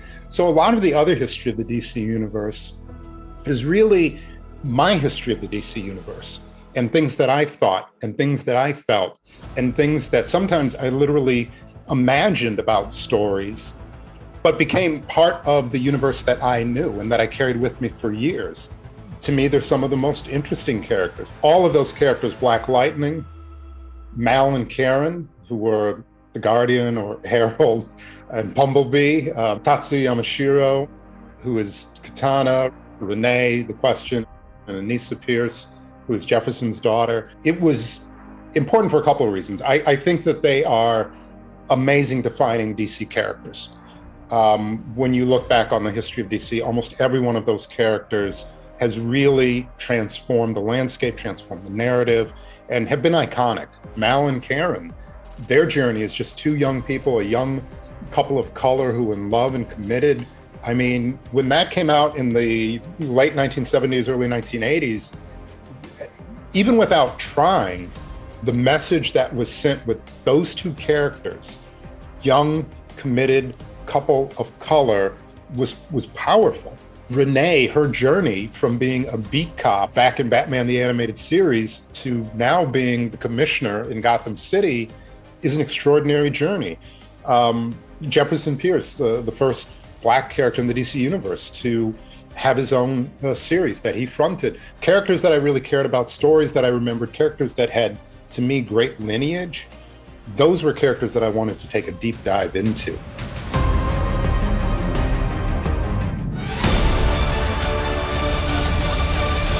And now for some news on The Sandman. We are thrilled to reveal the first look of the incredible Gwendolyn Christie as Lucifer. Based on the comic book series created for DC by Neil Gaiman, The Sandman follows the people and places affected by Morpheus, the Dream King, as he mends the cosmic and human mistakes he's made during his vast existence. Look out for the series coming soon to Netflix. Coming up, a surprise cast reunion, Gotham Knights and Batwoman.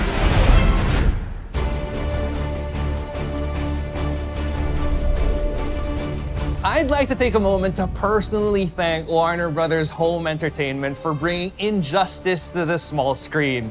Now, as you probably know, since you're a super fan like I am, Injustice the film was inspired by the Injustice video game and subsequent comic series written by Tom Taylor. That means you can expect all the hardcore, action-packed excitement in this animated film version. But I gotta say, and I gotta apologize in advance to all the kids out there, this one is for adults only. I know, where's the justice in that? But then again, that's why they called it Injustice, right? So here's more. I'm pulling the best joke ever. It'll be my masterpiece.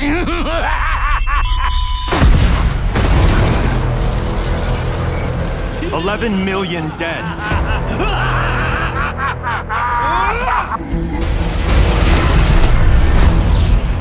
Injustice.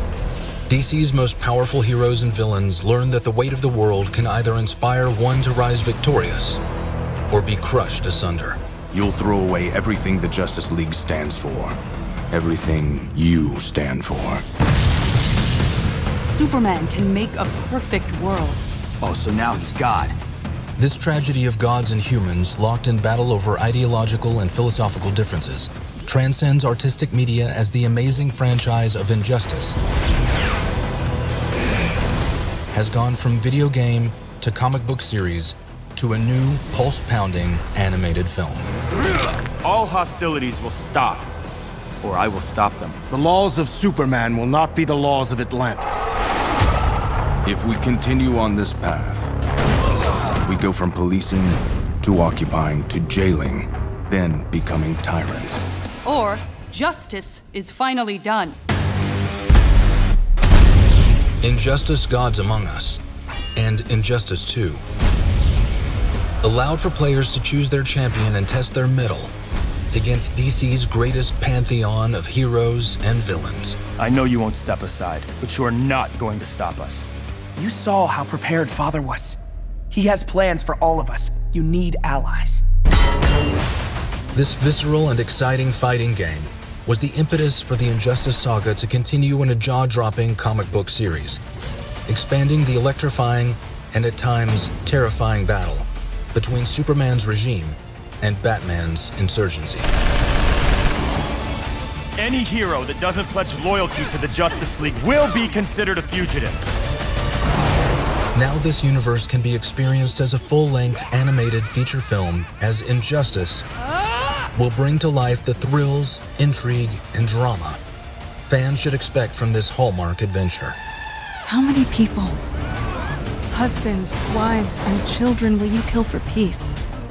Can we forgive Earth's greatest adopted son for his crimes against humanity? This is Injustice. A world where tragedy, loss, and the fight for the greater good will change everything.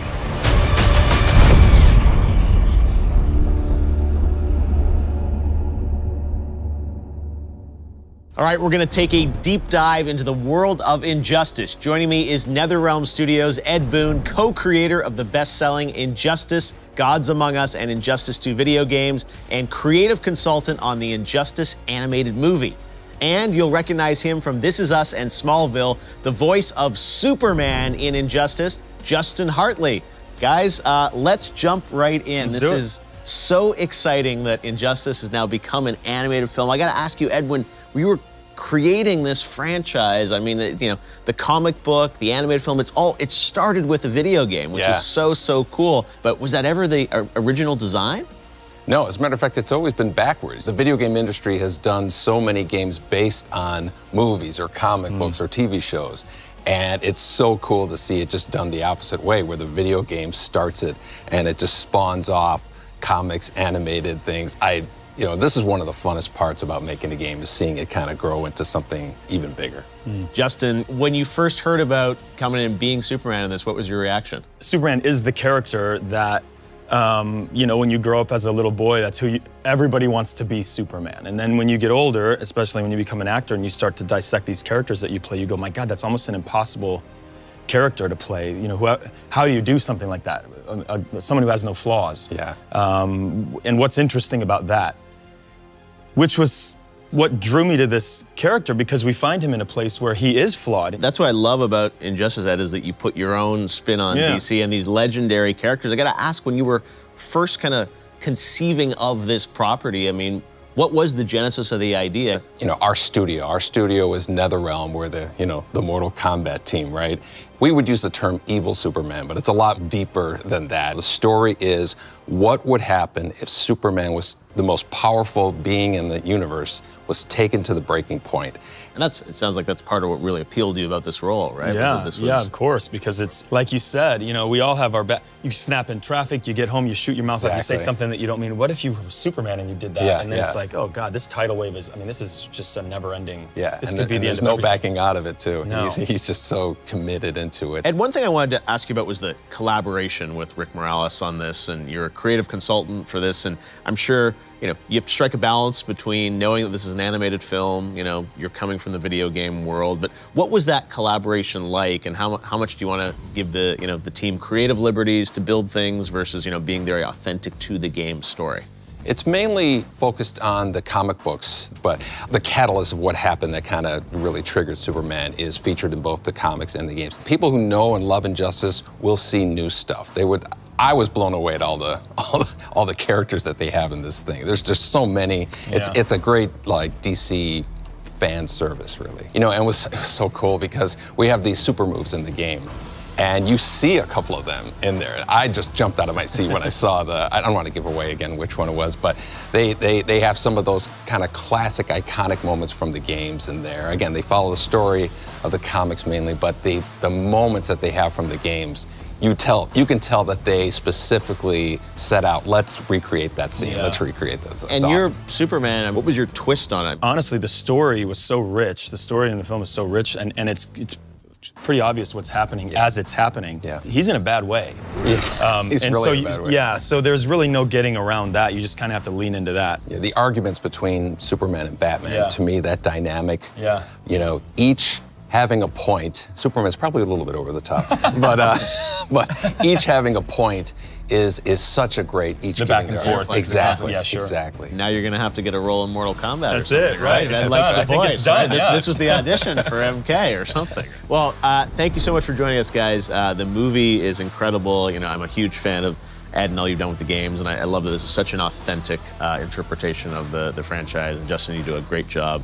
Thanks. You know, focusing on Superman's story. So. Can't wait to watch it. It's coming out very soon. But right now, here's Anson Mount, the film's voice of Batman, with a first look at an all-new clip from Injustice. Thanks, Jeff. The vast majority of superheroes and supervillains are born of a singular event in their lives that dramatically alters their physical or mental state, or both.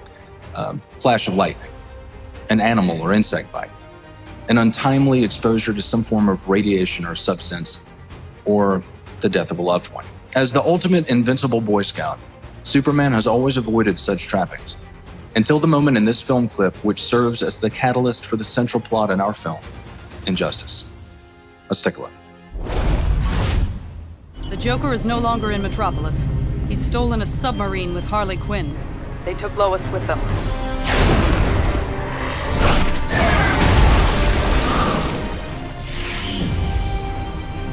I see it. Batman, one of the warheads is missing.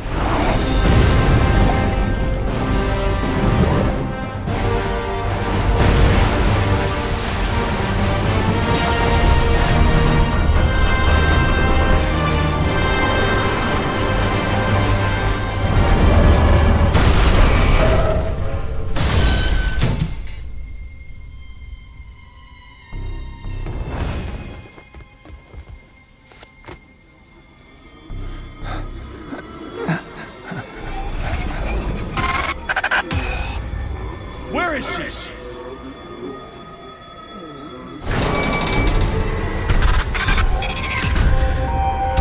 Doomsday! No! I will not let you hurt anyone!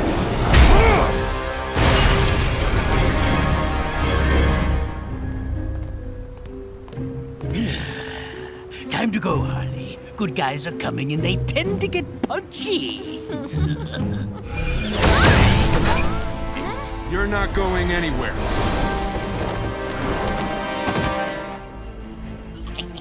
Scarecrow's fear toxin, mixed with kryptonite particles. What did you do? I'm pulling the best joke ever. It'll be my masterpiece.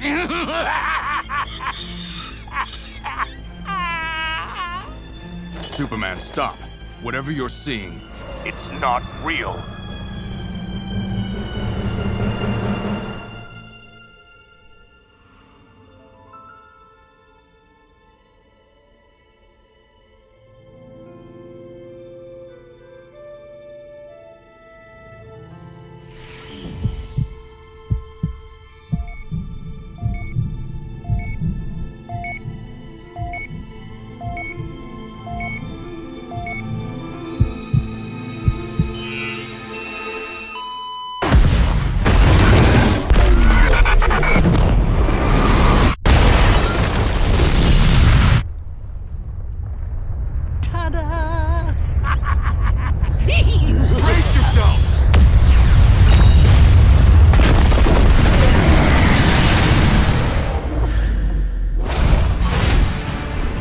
Injustice looks absolutely intense. Needless to say, I have my popcorn ready and I am warming up my favorite recliner. Now to another character, one who may be blue in color, but he'll surely brighten up your screen. Let's learn more about the Blue Beetle in our DC Spotlight. Hey, this is FanDome. My name is Angel Manuel Soto, the director of Blue Beetle, and I'm super excited to be here. And with me, I got a couple friends. Hi, I'm Garrett Alcocer. I am the screenwriter of Blue Beetle. Hey everyone, Shola Maridueña. I am Jaime Reyes. You might know him as Blue Beetle. I'm excited to be here for this panel, and we'll just hop right into it. I am humbled and excited to be able to bring Blue Beetle to life. It's gonna be fun, it's gonna be funny, it's gonna be crazy, but it also has feelings. It's all of those things, like Latin American people are all of those things, and the movie reflects that. This contains all of what's great about Blue Beetle, in my opinion, in a way that's very exciting, and that's only gonna get better and better as these guys take it away. The Scarab is one of the most powerful piece of technology in the universe that has made its way across eons and eons and eons and landed in front of Jaime Reyes. The thing that I've loved the most about comic book series is that you see different versions of suits. Like you see like the metal version, and you see the flying suit version, and this and that. And I'm just so excited with each superhero movie. You have to one up each other. So I know for a fact that any of the other superheroes out there who think they have the best superhero suit, I'm calling you out for a rap battle. We got the best suit over here at Blue Beetle. And I haven't even seen it. That's how confident I am. What I love about Blue Beetle, it's a deeply American character, right? And what I really like about Jaime is that he gets to be a reflection of somebody who's been around us forever, right? A Mexican-American kid who wants to be a part of this world, who wants to have a piece of this world, who wants to be able to thrive in this world. And like a lot of people like him, finds himself hitting the same obstacles that a lot of us face. Seeing the evolution of the Blue Beetle character, this film kind of like opens the door for a new, like the new generation of what Blue Beetle can become at the hands of Jaime. And like you said, it is everything that makes us who we are. One of the things that Garrett did beautifully was capture the Latino family in its core as how we see them, not as how somebody tells us or how somebody has seen it from a third-person perspective. And for once, we're able to see a hero that comes from a family from a similar economic background to the ones that we came up, and stands for and that represents the majority of the people who are the ones that are coming from the bottom. That closeness of family is something that makes Jaime different than other characters that I had seen before. And that potential to me was beautiful. Peter Parker gets bit by a spider, and one of his first instincts is to hide it from his family. Well, if you're from a Mexican family, good luck hiding anything from anybody. I'm so excited to be able to not only be a Latino on screen, but have the opportunity to show kids like, you can do it too. I'm ready. We're gonna shake things up. We're gonna bring you guys a story that you guys haven't seen before, and do it with a smile on your face. So we're ready. And I'm very happy to work with this guy. I love this guy. So everybody, welcome to the family. That's all that matters. And thank you for welcoming us to the family. DC. It's gonna be great. Thank you so much. Smallville premiered exactly 20 years ago today, which is just crazy. To mark the occasion, let's take a look at some of the show's most memorable moments. Previously on Smallville. What's happening, Jonathan? What are you doing, Clark? Lana. So what are you, man or Superman? I haven't figured it out yet. Your real parents weren't exactly from around here. What do you mean? You are the last son of Krypton. Who are you? Lois Lane. What kind of a monster are you? You were right about me all along, Mr. Kent. I am the villain of the story. Are you okay? I've waited for this for so long. I just don't want it to go away. I'm not going anywhere. We have been down a long road together, Kal-El. One paved with difficult trials. Those trials are behind you now. Trust me, Smallville. We can make this work. Oh boy, can't we?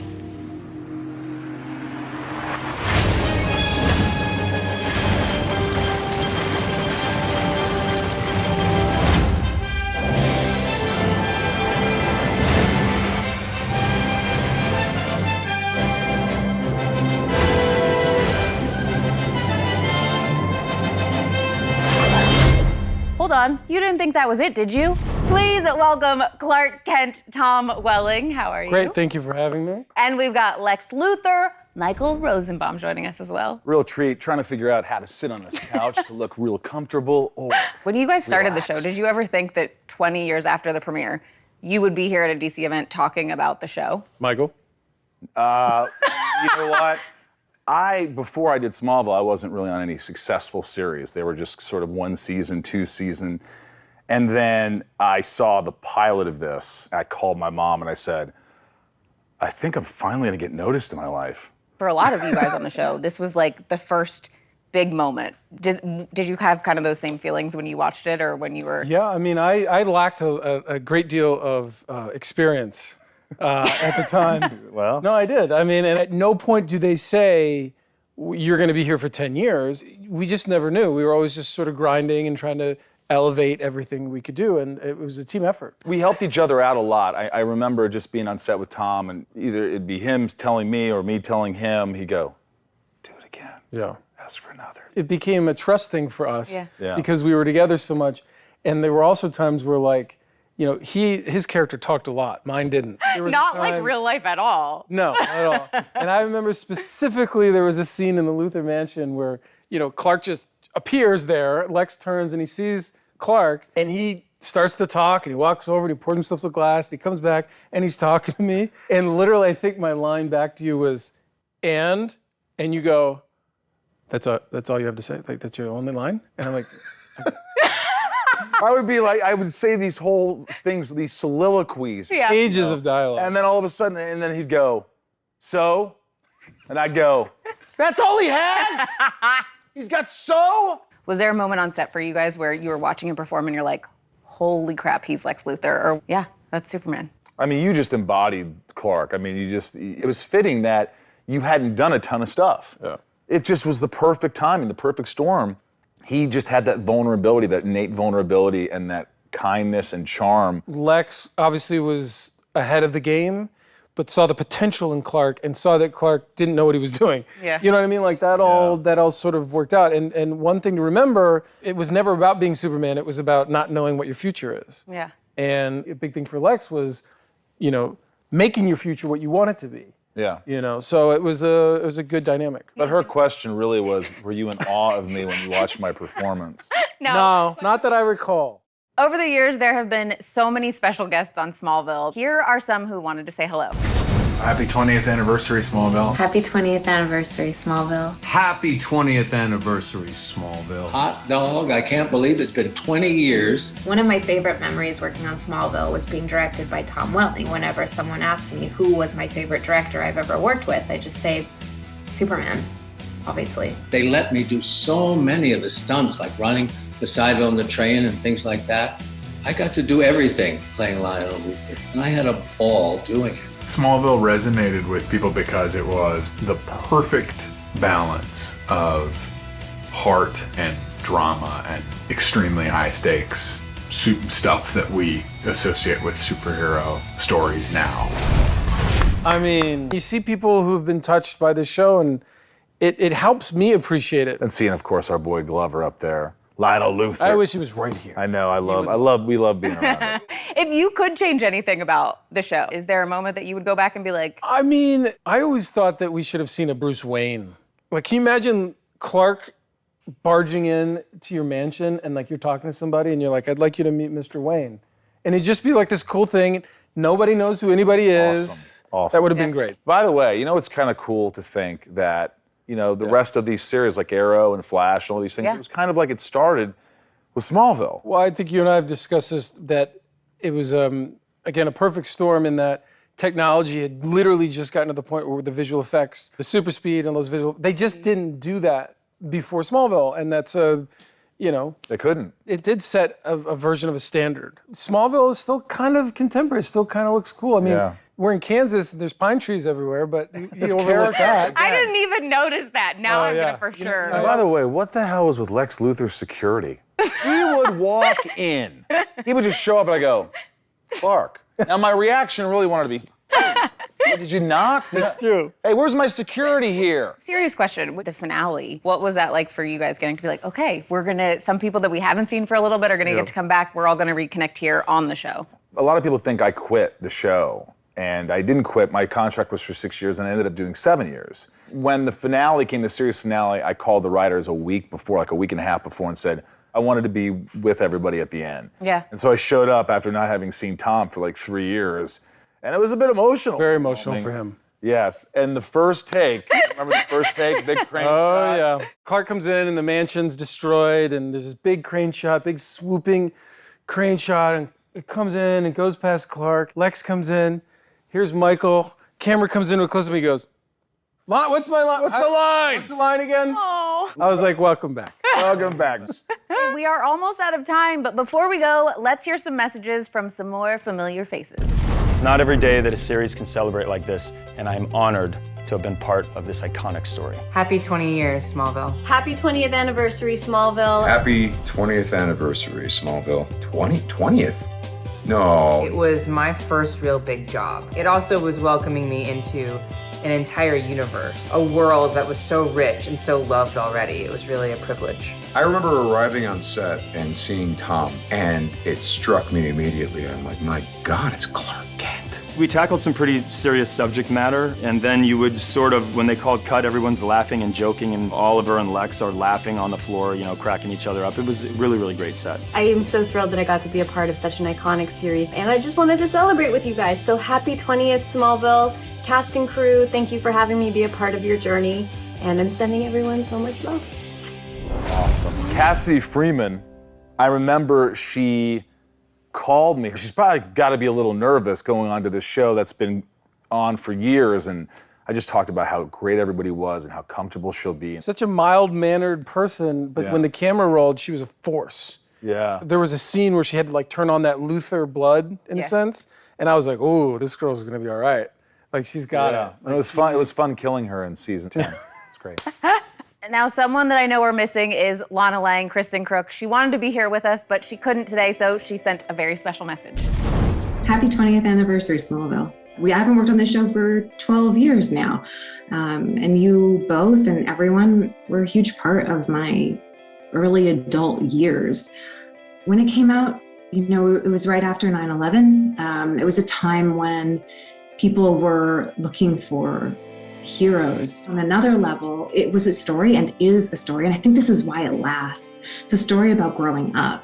It's a story about how you feel alienated, how you feel other, and that is a universal experience for us. And Clark Kent was that, seeing him grapple with these things that would become his strengths, give all of us the aspirational hope that those things that are weird and we can't control and seem like they make us different from everyone else are actually the things that are special about us. And I think that will resonate always.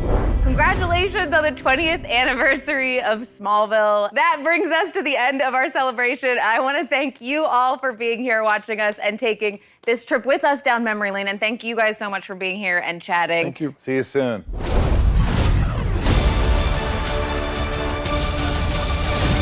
The greatest thing about a news flash is that it can happen when you least expect it.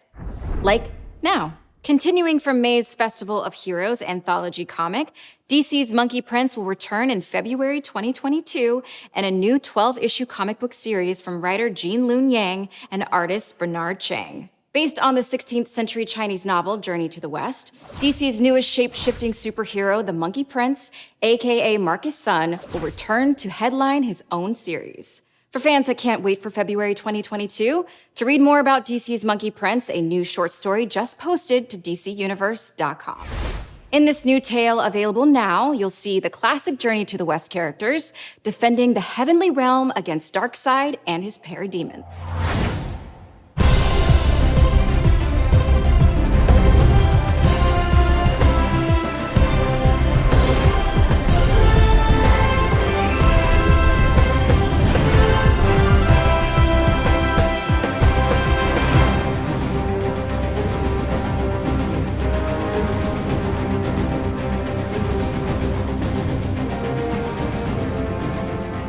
everyone doing out there? I am so glad to be back with you all at DC FanDome. What an amazing celebration of everything DC. Look, last year I had just been cast, so I have a very special connection with DC FanDome. It was their first year, it was my first year, so let's do this. Okay, now, you know you can't have DC without GC, Gotham City. It's dark, gritty, it's riddled with crime and corruption, but that's why we all love it, am I right? Gotham is home to some really amazing characters beyond Batman. I, for one, can't wait to slip into my costume for another season of Batwoman. All the Gotham content you can handle is coming your way right now. First up, an action RPG based on some of the most beloved members of the Bat family. Maybe you've heard of Gotham Knights? Let's play.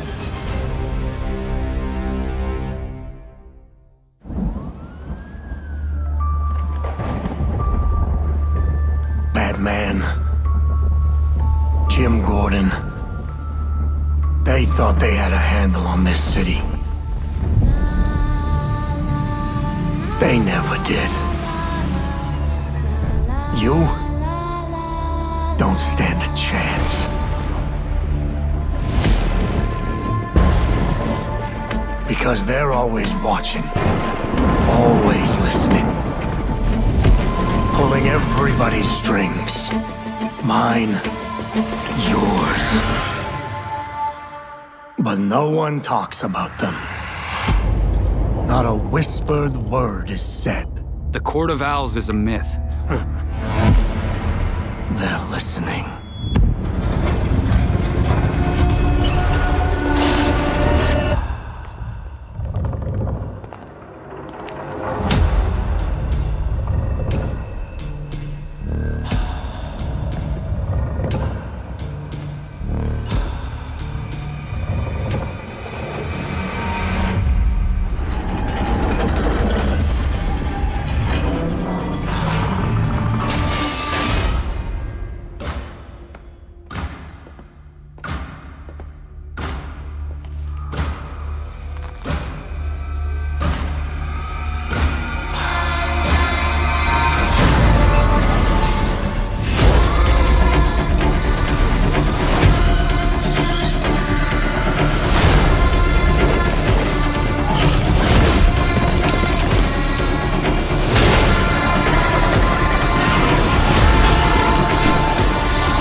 If you really want to go down this rabbit hole, you need to know there's no coming back from it.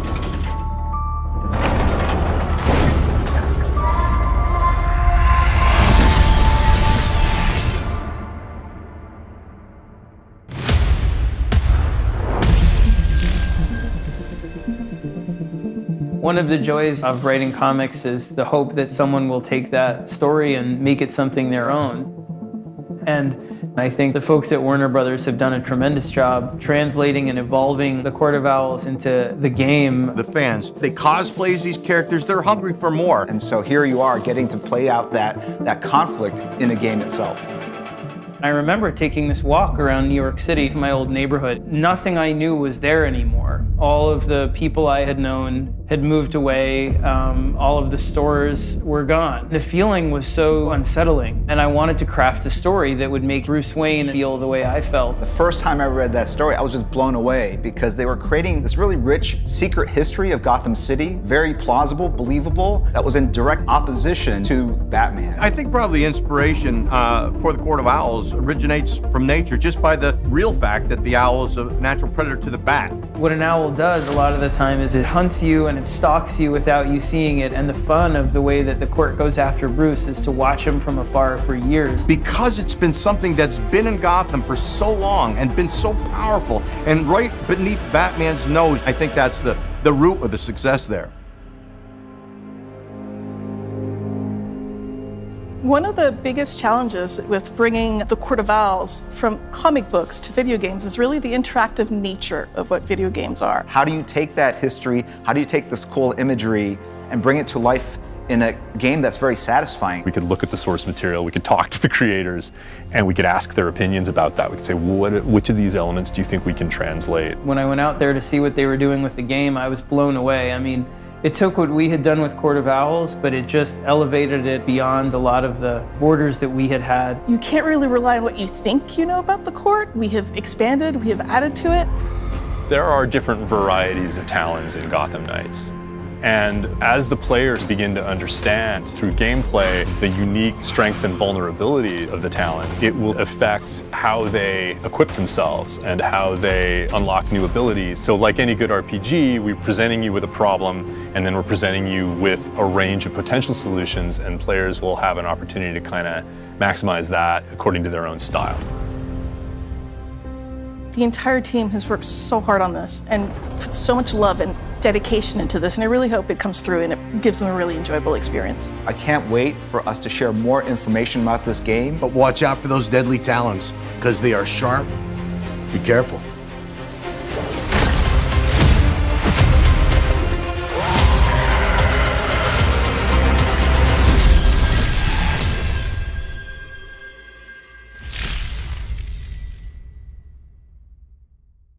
The Court of Owls looks truly sinister. I can't wait to know more about those mysterious masked supervillains and their deadly creatures. Forget Girls' Night Out. I'll be doing Gotham Knights In as soon as I get my hands on that game. So excited.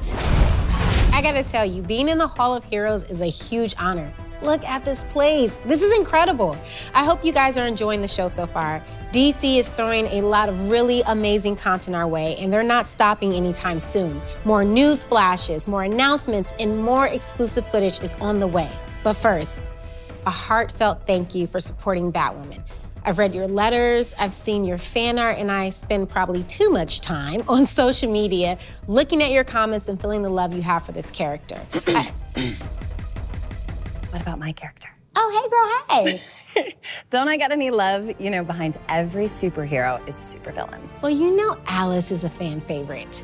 Look, everybody, please say hello to Rachel Skarsten, who plays Alice on the show. Hello, DC World. I am so excited to return to my evil ways on the show, and most of all, to get to work with the lovely Javicia again. Season 2 set up many new mysteries, characters, a new hero, which we'll take a special look at in just a few minutes, and we're going to get into all of it this season. By the way, I will not be the only villain on the show this season. Did you see the premiere? Mad Hatter, Poison Ivy, and a whole slew of baddies joining in the fun. Makes sense it would take some of Gotham's most notorious villains and a little push from Renee Montoya to get Batwoman and Alice to team up and work together this season. By the order of the mayor's office, in exchange for your cooperation in these cases, you will be remanded into supervised custody. You're tying my fate to a psychopath? Well, more like handcuffing it, but yes. Any questions? Yes. Does this kind of wreck my ensemble? I mean, I get the whole bat motif, but this is a 44-story building shortly. There's a more comfortable workspace available. Good luck with that. I'm just gonna hang out here. What the hell are you two doing together anyway? Aren't y'all supposed to be enemies? Long story. She's working with me. They're a little short-staffed at City Hall. If crazy stuff's going down, may as well get the crazy lady's take on it. We don't really use the C word anymore. Crazy? Alice and Batwoman are working together? No, I'll have to see it to believe it. Well, Rachel, should we give them a taste of what's to come on season 3 of Batwoman? Perhaps a little bit of that never-before-seen stuff would whet their appetite. I hope so. Here's a look.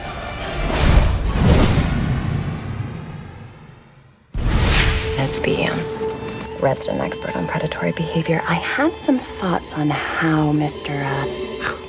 chooses his prey. I was thinking back to my first kill, for which I chose a geriatric harpy with an oxygen tank. Now, do you know why I did that? Because you're a killer, Alice. No. Well, yes, but that's not the takeaway. I chose her because she was easy pickings. See, when a fledgling predator is learning how to stalk its prey, it seeks to separate one from the herd. So he wouldn't have gone after 2 victims for his first hunt? Look at you learning to think like a killer. Which means the pool wasn't this Croc's first attack. And if it wasn't for all the blood in the deep end, they would have just been listed as missing persons. Just like the missing persons I found that were last seen at the East River shore, a mere 2 miles from the pool attack. Welcome to his hunting grounds.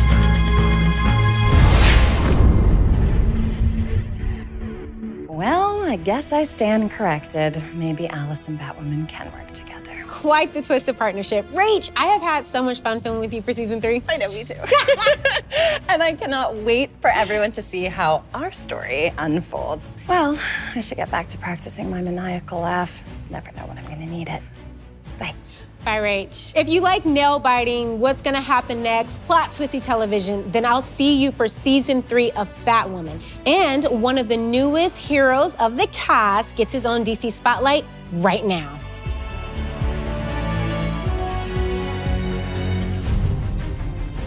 Well, hey, thanks, Javicia. What's up, guys? It is very good to finally be back with y'all virtually for this year's DC FanDome.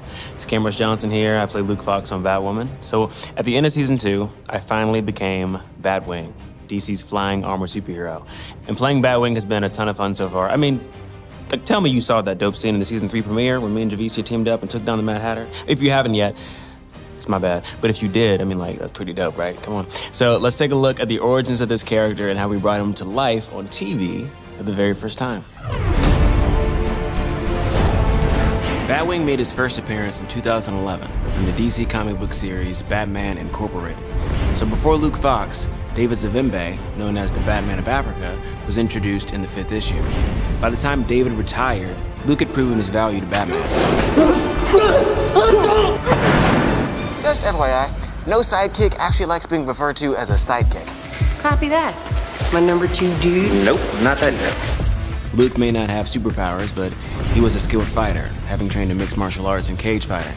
So as the son of Lucius Fox, Luke had the same brilliant engineering mind as his father. His tech-savvy Batwing suit allowed him to accomplish some very impressive stunts, like flying tremendous speeds with a special mechanical glider cape. Now, there are a few differences between the Batwing of the comics and the one I portray on television.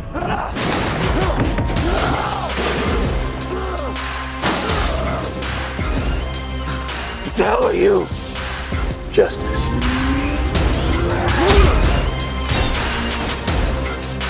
Luke and Tavaroff were friends in the comics before becoming rivals, whereas on Batwoman, Tavaroff is a full-blown villain from the start. Comic book Luke builds the suit with his dad, but on our show, it's Lucius who actually creates the Batwing suit based off of Luke's childhood drawings. In the season 2 finale, Luke discovers this years after his dad dies. When I was a kid, I drew pictures of how I imagined a black Batman would look. Turns out that my dad was secretly turning those pictures into reality. I can't even describe the feeling of putting on the suit for the first time. The costume designer, Maya Manny, and her incredible team did an amazing job designing it and helping me portray this character the way that I envisioned him on the big screen. It truly is an honor knowing that I'm giving kids like me the opportunity to look up and relate to another black superhero. I mean, it's such a surreal experience, and I can't stop smiling about it when I think about it, because, you know, I'm just a random kid from a random town in a random state that had big dreams and wanted to make a difference. I looked up to so many superheroes growing up, and I hope that some kid out there can see me as Batwing and realize that there's a hero in them too. And one day, we might just need to meet them. Now, as some of you may know, and the true homies have copies sitting on their shelves right now, I also wrote a Batwing story for DC's Batman Urban Legends anthology series. I was given this fun opportunity to choose any villain I wanted for Batwing to take on, except the Joker, and I won't forget that.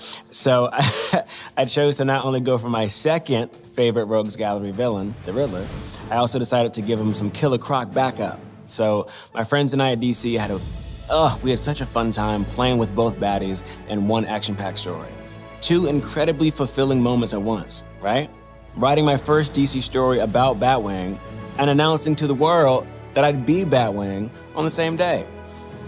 Happy Batwing Day. My journey to becoming Batwing has been one that I'll never forget. You know, one that I hope some of you out there can find inspiration from, and one that I would love to continue on together for some time to see just how much fun being the metal bat really can be. So all my love to you all. Thanks again for crowning me your newest hero. And I can't wait to show you even more Batwing this season on Batwing.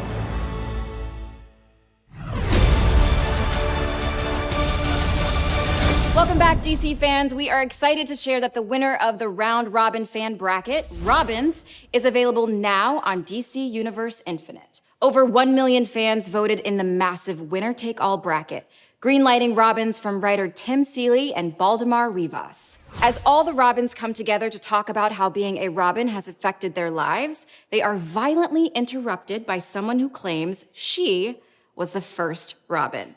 The last time fans voted on the fate of a Robin, it went very differently.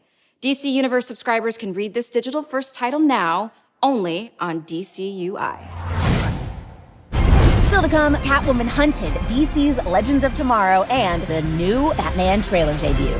Hello again to all our fellow super fans from all around the globe. Once again, Américo Borgo. And I am Aline Diniz. So far, today's journey through the DC multiverse has been amazing. We saw Dwayne Johnson as Black Adam and Jason Momoa returning as Aquaman. The DC multiverse means we also doubled down on The Flash, took a trip to Metropolis and Gotham City, and got the exclusive intel on the latest video games. But there's also Jason Momoa. You already mentioned him. No, but once is never enough, eh? Oh, God. Well, anyway, guys, there's still so much ahead, including the Batman. I cannot wait for that. But right now, it's all about Gotham's truly fiendish feline, Catwoman. Catwoman is clawing her way into a new animated film. For more on this exciting project, please welcome the actress who voices the title role, Elizabeth Gillies.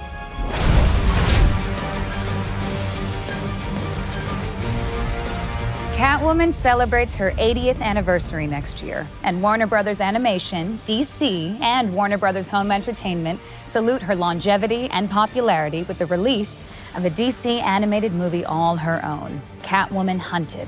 The felonious feline is voiced by moi, and, as you'll see in the trailer, Catwoman sets her sights on stealing the world's most valuable jewel, and as a result, everyone is hot on her tail. Get ready for the world premiere of the Catwoman Hunted trailer. I assume you're ready for action? This kitten's always ready for action. Darling, you're even more gorgeous in person. Multiple countries have warrants out for your arrest. I'm popular. This little kitten sauntered into the lair of the wrong big cat. Stop her! I thought this was supposed to be a party. My kind of party. Minerva is built her Leviathan crime syndicate. It's now richer than many countries. You help us bust Leviathan, your warrants disappear. Catwoman must die. I did not sign up for this. Did you sign up for this? You really have to think about that? Prepare to get your ass kicked. Don't make me fight dirty.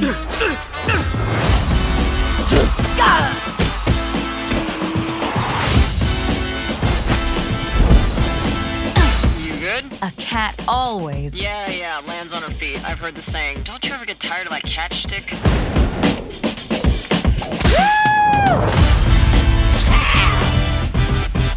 Darling, I love your costume. Hold on to that one, love, or I might just steal him away.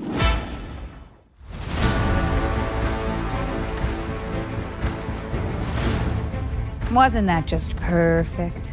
Catwoman Hunted will be the first DC animated movie to be released by Warner Brothers Home Entertainment in 2022, coming to digital, Blu-ray, and 4K on February 8th. All totaled, fans can expect 5 original DC animated movies in 2022, as well as the spring release of the latest DC Showcase collection, anchored by the all-new animated short, Constantine, House of Mystery, featuring Matt Ryan reprising his role as the Hellblazer. Ever wonder what would happen if 2 youthful super teams joined forces to fight the bad guys? You'll find out in spring 2022 in Teen Titans Go and DC Superhero Girls Mayhem in the Multiverse. Brightest Days and Blackest Nights arrive next summer when Green Lantern, Beware My Power, adds to the DC Universe movies canon. And in the fall, the next generation of superheroes takes center stage in Battle of the Super Sons. the first DC Universe movie to be produced in CG. Rounding out the year, the world's greatest detective will look to unmask the holiday killer when Batman, the Long Halloween Deluxe Edition, comes to stunning 4K Ultra HD. Aline, we're so spoiled with all of these amazing DC projects coming our way. Now let's talk about the DC show that's about to hit the 100 episode mark. That's right. DC's Legends of Tomorrow is going to achieve that impressive milestone in season 7. And right now, we're gonna celebrate by looking at 100 episodes in 100 seconds. Are you ready? Go. I see you've all decided to come. We can be on our way. Shall we? In the future, my friends may not be heroes. But if we succeed, they will be remembered as legends. I made you a certain promise. Jax, we gotta go. I don't want to enjoy this for a moment. Let's party! The three of us are going to change our past and our future and the world as you know it. And that's just the beginning. I just need one more moment. Far too slow. We're never gonna make it! Don't worry. The rest of the legends are here. We're busting everybody out. There's land ahead. All hands on deck.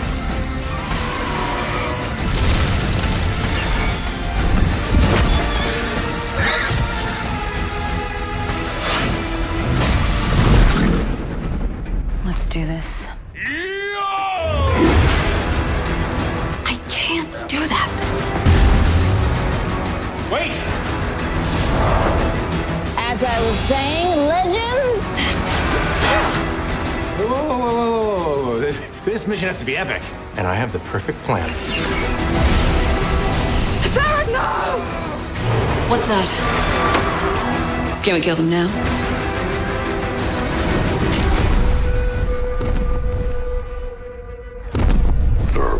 VIVO wants cuddles! Smile, people! What? Oh my. Take us to DEFCON 2. Is this a drill? Are they lowering the barrier? Wow, that I did not see coming. Hey, cheese! You wish. What is it? That is just business as usual for us. Leave you now with this takeaway that there might not be a normal, but that might be okay. I told you guys we can't keep the cowboy narrator. Sorry. Hey, man, we'll drop you off. Happy trails, legends.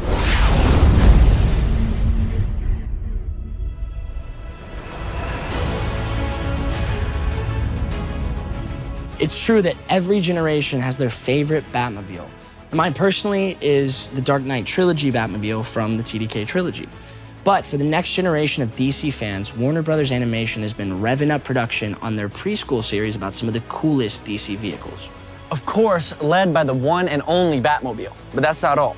Your favorite heroes, iconic villains, and all the citizens of Gotham City are taking on vehicle form in DC's Batwheels. And you don't have to be a preschooler to love this show. You just have to be a kid at heart. This is really fun for the whole family, so let's check out this very early preview.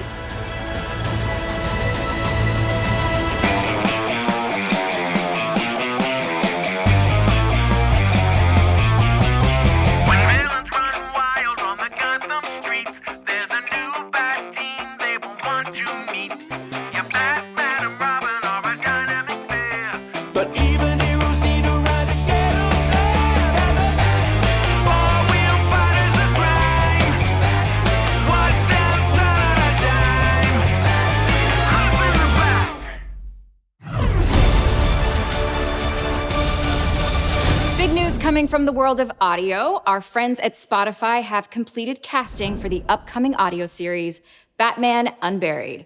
But you don't want to hear the news from us. We'll let Barbara Gordon tell you. What up, everyone? At DC FanDome, it is Gina Rodriguez, and I am so excited to let everyone know that I am going to be a part of Batman Unburied. Whoop, whoop. And I get the honor of playing the iconic voice of Barbara Gordon. I'm so super excited. I'm so excited for you to come on the audio adventure with us, only on Spotify. Joining the cast alongside Gina will be Sam Witwer as the Harvester, Amy Raver-Lampman as Kel, Jessica Marie Garcia as Renee Montoya, and Jem Peary as Arnold Flass. Hey, DC FanDome, it's your boy, Winston Duke. And I am so excited, so honored to be joining the DC family with Batman Unburied, with Spotify and DC, and we have been cooking up something very, very special for you. We've been creating something that's nuanced and beautiful with great characters, great voices, and just a beautiful experience. So, in that vein, I am Batman. Holy smokes, Batman. More news to come from Spotify and the forthcoming Batman Unburied podcast. Still to come, Batman Caped Crusader, Harley Quinn, and the first details on the Batgirl film. We know fans love one-of-a-kind partnerships, so we're here to announce an exclusive collaboration between the Batman and Puma. Here to tell us more about it is none other than football icon, that's soccer to some of you, and our fellow Brazilian, Neymar. Now, that is huge news. Fala aí, Neymar. Bate ousadia e bate alegria, hein? Conta mais, o pai tá on mesmo?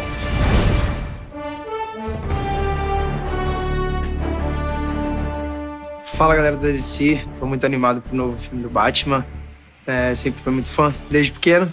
Uma honra muito grande estar participando desse evento. Obrigado por tudo. E tô muito animado com tudo isso. Espero que a franquia da Batman seja longa, que faça muitas mais coisas. Você estaria esperando. Valeu, Puma. Batman, tamo junto. Come on, be honest. Fans would buy anything having to do with DC, especially if Neymar is involved. Yeah, you're not wrong. But now I want to talk about one of my favorite Gotham City gals, Barbara Gordon, also known as Batgirl. The tech-savvy martial arts badass is getting her very first full-length feature. It was a role that every actress in town wanted, but ultimately it went to Leslie Grace after her stellar breakout performance in last summer's In the Heights. She was so good in that. And now, we're all looking forward to seeing Leslie take on the bad guys in a very different version of Gotham City. Let's learn more about Batgirl in this DC Spotlight. It's your girl, Leslie Grace. Hi, DC FanDome, and I'm your new Batgirl. I don't know about you guys, but every step of this process, I'm like, I can't believe this is happening. It's a big honor and privilege to be part of that world. That's really unbelievable. I feel like a kid again. Honestly, I just feel like the luckiest writer on earth. We wanted to have a very broad casting. It was very broad in range of ages and races, and what was important for us was that the best actress for the part would be cast. Eventually, we saw Leslie among. It was a goosebump moment. Yeah, it was really like. It's like the whole time, who is gonna be Barbara Gordon? I mean, there was something that she just. Like that hit a nerve and felt like, okay, we are actually watching Barbara Gordon.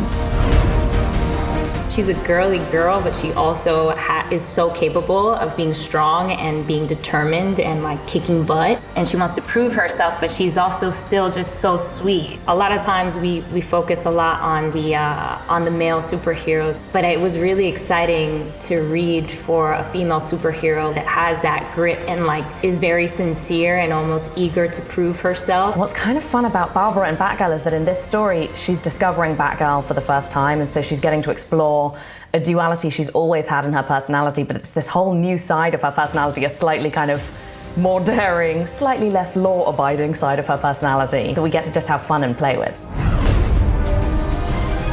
We ask Leslie to train a lot. We want the fights to be, pretty realistic so that it feels more raw and more real and more relatable. I'm really excited about the action. I mean, I'm training so hard and we're trying to get as much learned in my body before I get there. So I'm excited about what that's gonna actually look like once we have a suit and once we're on location figuring out those fight sequences. So that's really exciting to me. You know I'm a fashion girl too, so I'm just dying. I'm like looking at that girl behind me, and I'm like, all right, I can see it. We like that she has a cowl, that we can say. She will have a cowl, so it's not gonna be the design with just the mask on the eyes. It was so funny. It was one of the first questions I asked once we were on. I was like, so is she gonna have red hair? Cause like I'm so ready. Affirmative. Of course. Yeah. That's that girl. It's gonna have everything in the movie. All the emotions. There's gonna be a climax. It's gonna go crescendo, crescendo, crescendo. And You know, at the you're end, gonna be on the edge of your seat like that. and at the end, boom! Can't wait. I'm so ready.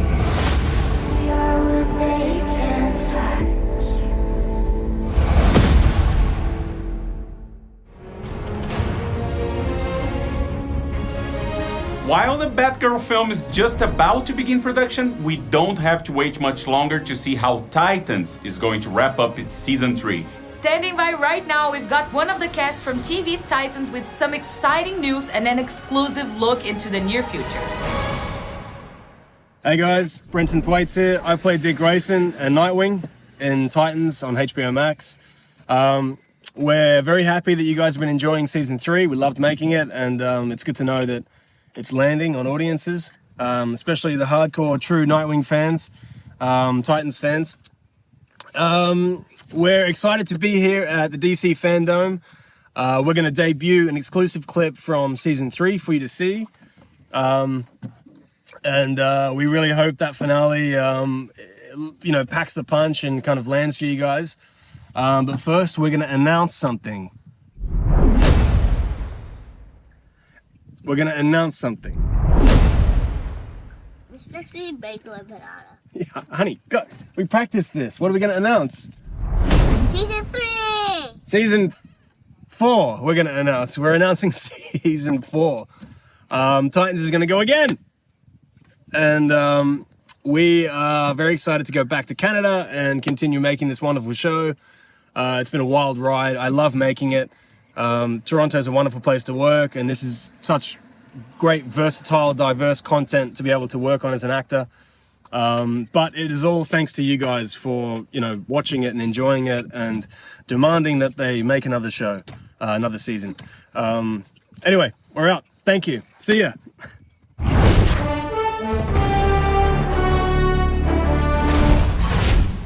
Okay, Dick, I'm here. What do I do? Okay, I need you to connect the router to the Wayne Manor mainframe. Slide the security panel cover straight up. It should come right off. Should have told me about Jason. Would you have gone inside if I had? Still should have told me. Okay, got it. Okay, hold on. You're not done yet.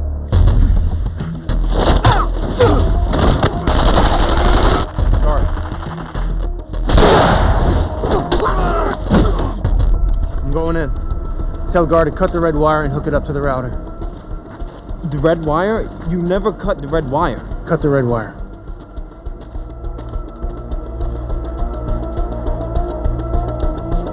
Gar, it's me. Dick left. He said cut the red wire. What? No, you never cut the red wire. I know, but that's what he said.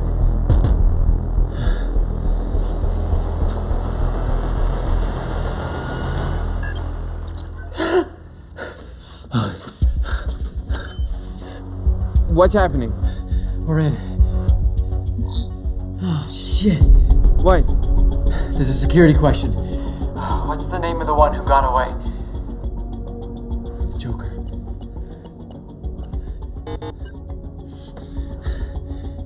Riddler. Oh. Tim, I've got one more try at this or I'm locked out.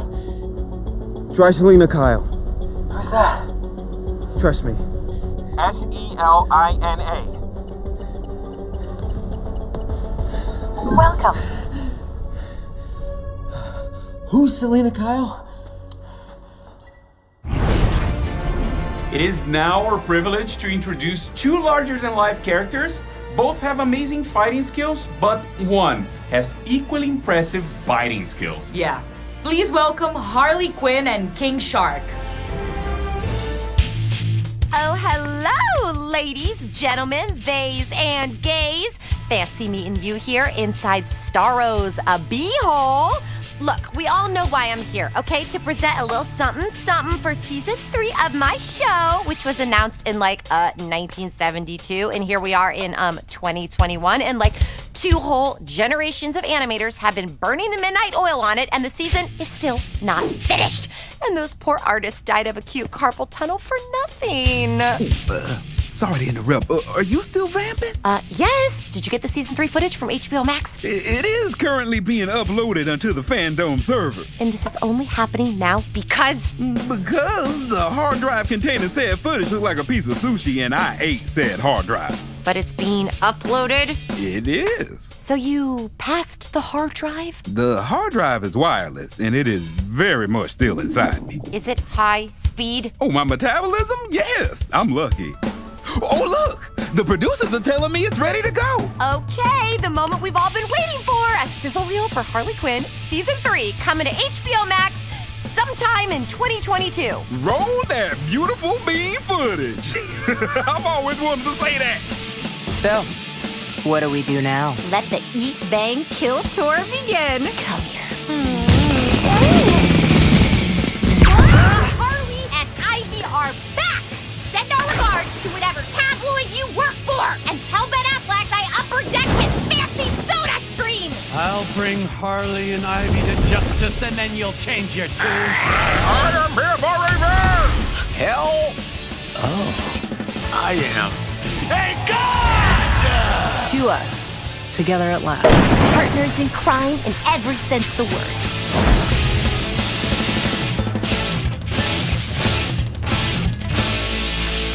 There are so many surprise twists and turns, and I say that as someone who's already lived it. I will admit, that looks pretty great. Gonna be better, after the crayon guy, colors it in, and then the sound effects guy does the pew-pew stuff, and, the music guy does the bang-na-na-na-na thing with the guitars. Oh, God, animation takes forever. You're telling me? I'm sure they'll get around doing something cool, the old Que Hombre. Any minute now. Yeah, don't worry, you look great. Well, there you have it, folks. Enjoy the rest of FanDome, I guess. And please remember all the cool stuff you saw earlier, and not that. And get ready for more of this soon. That's all I can move right now. Not too shabby. Oh! Okay, we're done here.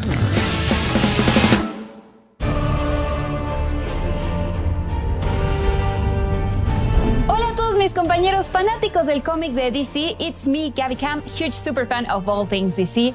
And a big thank you, Harley Quinn and King Shark. Now that we know what is happening with all of the other colorful characters in Gotham City, it is time to check in on the man himself. The 1990s award-winning show Batman the Animated Series was the first introduction to this iconic character for many current Batman fans. Fans were excited that original series creator Bruce Timm will be teaming up with James Tucker and 2 of the biggest names in television and film, J.J. Abrams and Matt Reeves, to reimagine the series for a new generation. Let's check in with that dynamic group and see what they have planned for Batman Cape Crusader. I'm J.J. Abrams, executive producer of Batman Cape Crusader. I'm Bruce Timm, executive producer of Batman Cape Crusader. Hi, I'm Matt Reeves, executive producer of Batman Caped Crusader. Hi, I'm James Tucker, and I am a co-producer on Batman Cape Crusader. Warner's Animation asked if we would be interested in working with Bruce on a new animated Batman series, and Matt was working on the Batman film, so it just felt like an opportunity to collaborate not just with Bruce, but with one of my best friends on a project that I knew would be incredibly meaningful to all of us. One of my elevator pitch versions of this show is that it's more Batman the Animated Series than Batman the Animated Series. It kind of goes back to the original principles of the show that we originally came up with back in the early 90s. There was certain limitations on what we could do in terms of adult content, in terms of violence and adult themes. And my idea is basically to say, okay, it's 1990 again. I get to do what I want to do this time. And I got JJ and Matt backing me up. In Bruce's world, in this new iteration, it's just Batman right now. There's not, the Justice League, it doesn't exist. There aren't any other superheroes. It's Batman. You're watching this lone figure swimming through the cesspool of Gotham. It's Batman alone. He's Batman. I mean, whether he's wearing the mask or not, he's Batman. And Bruce Wayne is the mask. Bruce Wayne is a phony person. He's a construction that Batman has created to deflect suspicion from his activities. So he's going to be very low-tech initially. As he develops as a character, we'll start introducing those gadgets. And, the audience can see how he developed the Batmobile using different prototypes. That's part of the fun of this series, is we're finding him discovering these things that most other Batman series, they already were there.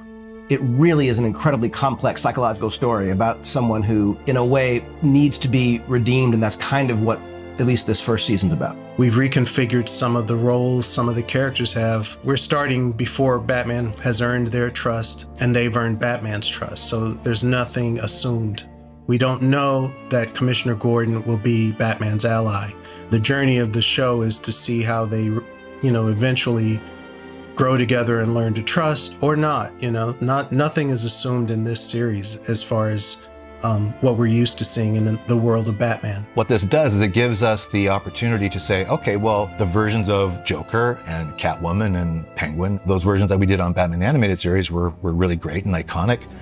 But there's lots of different ways we can take those characters that we hope will be just as iconic and just as powerful. Bruce pitched the concept of Caped Crusader, and he had the Strange Days short that was done for Batman's 75th anniversary. That was very old school, film noir look. It was in black and white. And I think that's what really closed the deal on the pitch, because looking at that, they could see exactly what the show was going to look like. But just so it's clear, the show won't be in black and white unless I can talk Bruce into doing a special episode. This new iteration is very much born of a noir sensibility.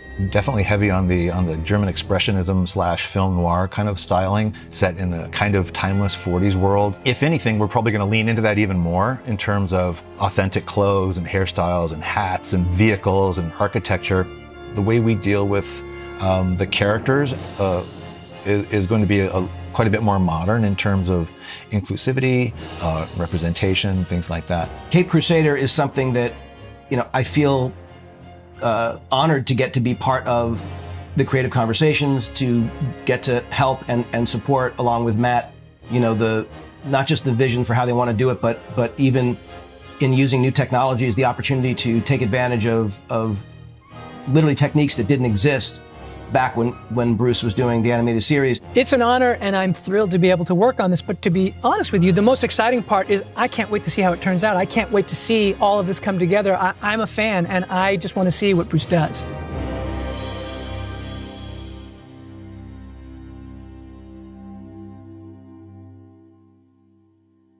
Even though it's still early days, that all sounds amazing. Batman Caped Crusader will air on Cartoon Network and HBO Max. I seriously can't wait for this one either. There's so much talent behind this series. And speaking of talent, let's take a look at your amazing Gotham-inspired art.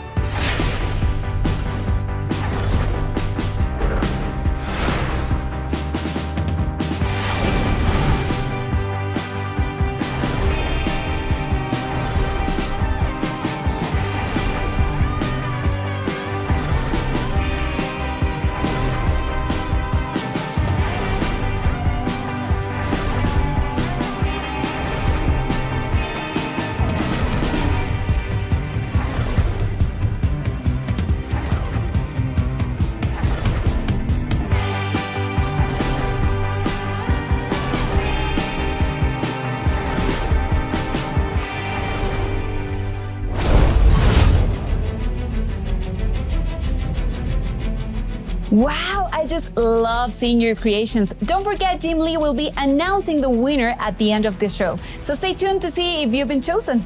Do you like pizza? Have you ever wanted to be like the Batman? Then you will want to get your TikTok on with those pizza fanatics at Little Caesars, who are partnering with the Batman film in theaters in 2022. To get in on the fun, record how you would navigate your everyday life if you were the Batman. Then tag your video with hashtag #BeLikeTheBatman on TikTok. To learn more, check out at Little Caesars Pizza on TikTok. We won't keep you in the dark. And here's something else to be excited about. A new DC mobile game announcement from Ludia. Looks like the most iconic DC superheroes and supervillains are going to be featured in a puzzle RPG. Mobile gamers, get your fingers ready for DC heroes and villains.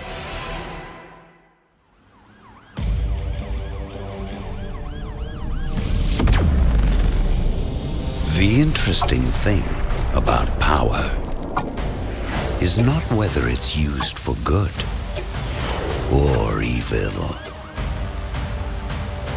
Nor is it that even the greatest power can be lost in an instant.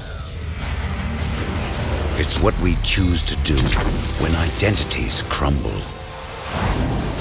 The line between hero and villain blurs.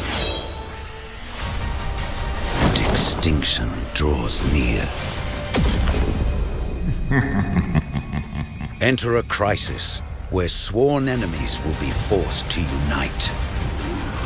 The fate of the universe is in your hands.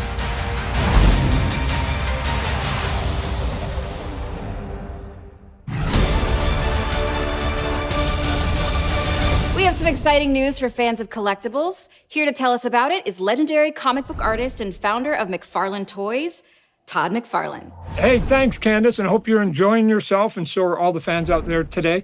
I'm here to talk to everybody about McFarlane Toys, my company, and DC Direct. We just started a partnership, but basically I'm going to take all the things that we're good at and continue to do all the things that DC Direct has been doing. So here's a couple of things to look forward to. We're going to continue the Batman Black and White series, which is over 100 different statues already.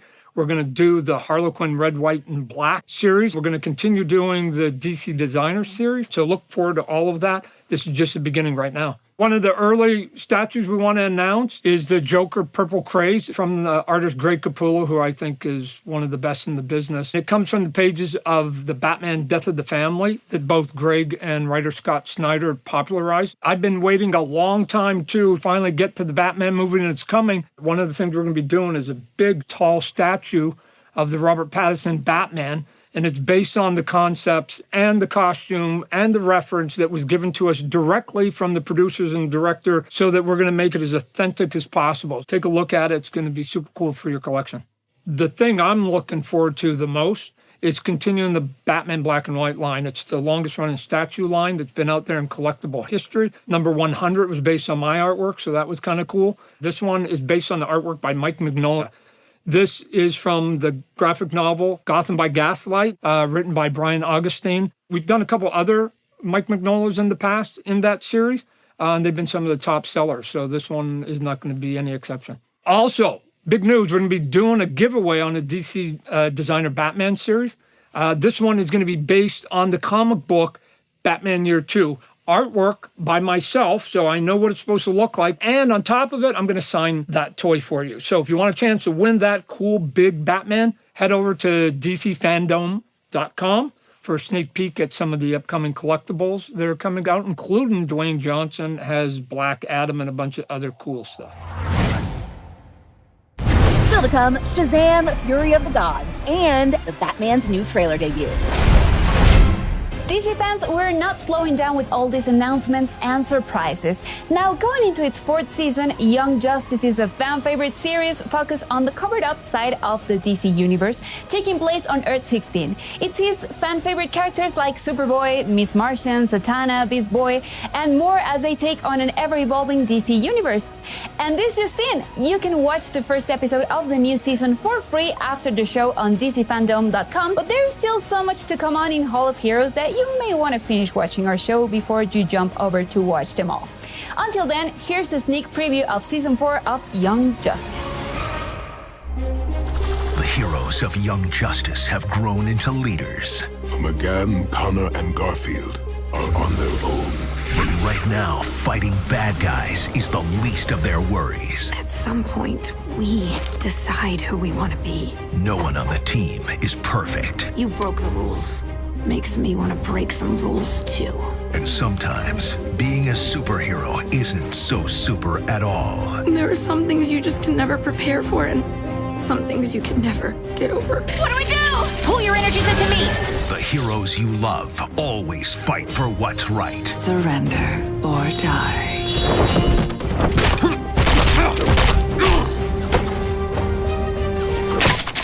That was my favorite clipboard! This season, they'll fight for something more. No more angst! No more meddling! You'll all die today! And the choices they make. We decide who we want to be. Man, for a minute, I thought I lost you too. Will alter the DC universe forever. Young Justice Phantoms, now streaming. I like it.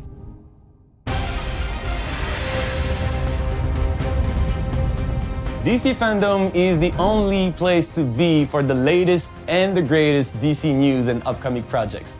I am Terry LTAM, and to say I'm thrilled to be here with the best fans in the world is a complete understatement. This is beyond exciting.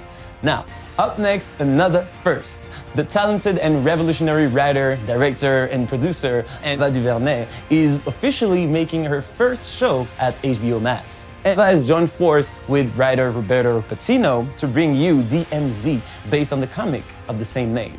The show takes place in the future, where America is caught up in the Second Civil War, leaving Manhattan in ruins. The resilience of community and the human spirit is really what stands out in this 4-part limited series, starring Rosario Dawson and Benjamin Bratt. Now, over to Eva and Roberto to hear more.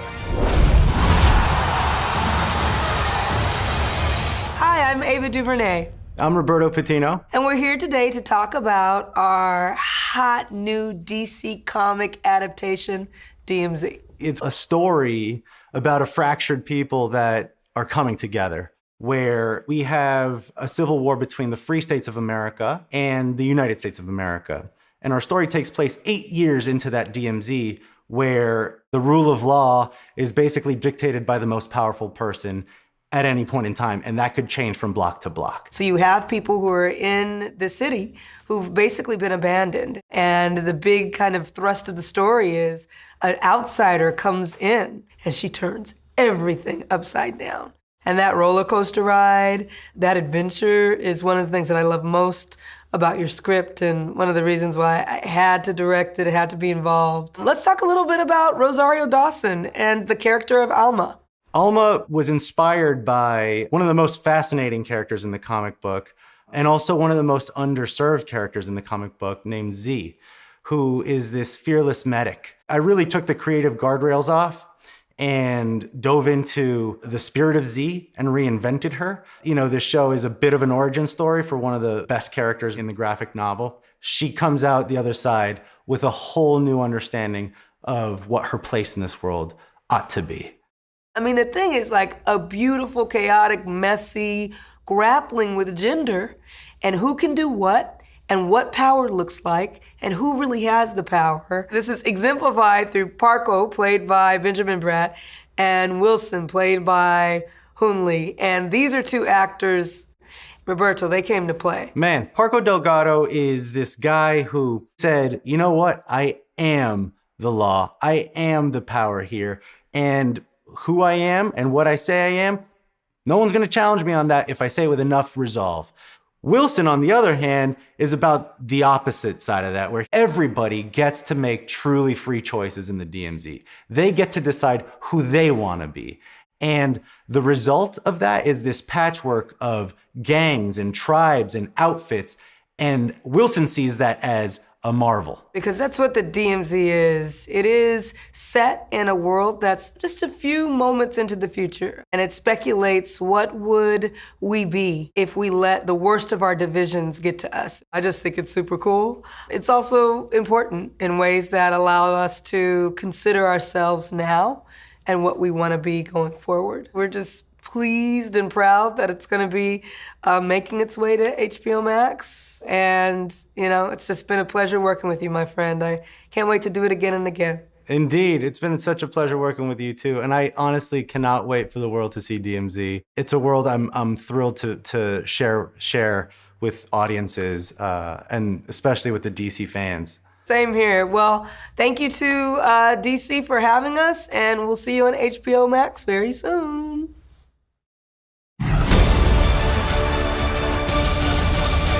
DMZ isn't the only DC project from the brilliant Ava DuVernay.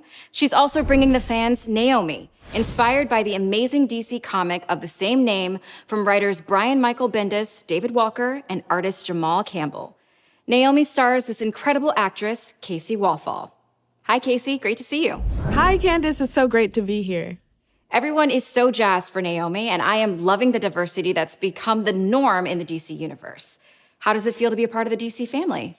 It's an honor to be a part of the DC family. I, for so long, have watched shows like The Flash and a bunch of other DC TV and movies, so it's really special to me and very full circle for me. And everyone who I've talked to within the DC universe has been incredibly welcoming, which makes me really happy and it's been so exciting. I'm really excited for people to see this character that is so special to them within the comics on TV. And since she's so fairly new to the DC universe, there's a lot of room to grow within the character and within the story. And it's something that we haven't seen yet within the DC universe.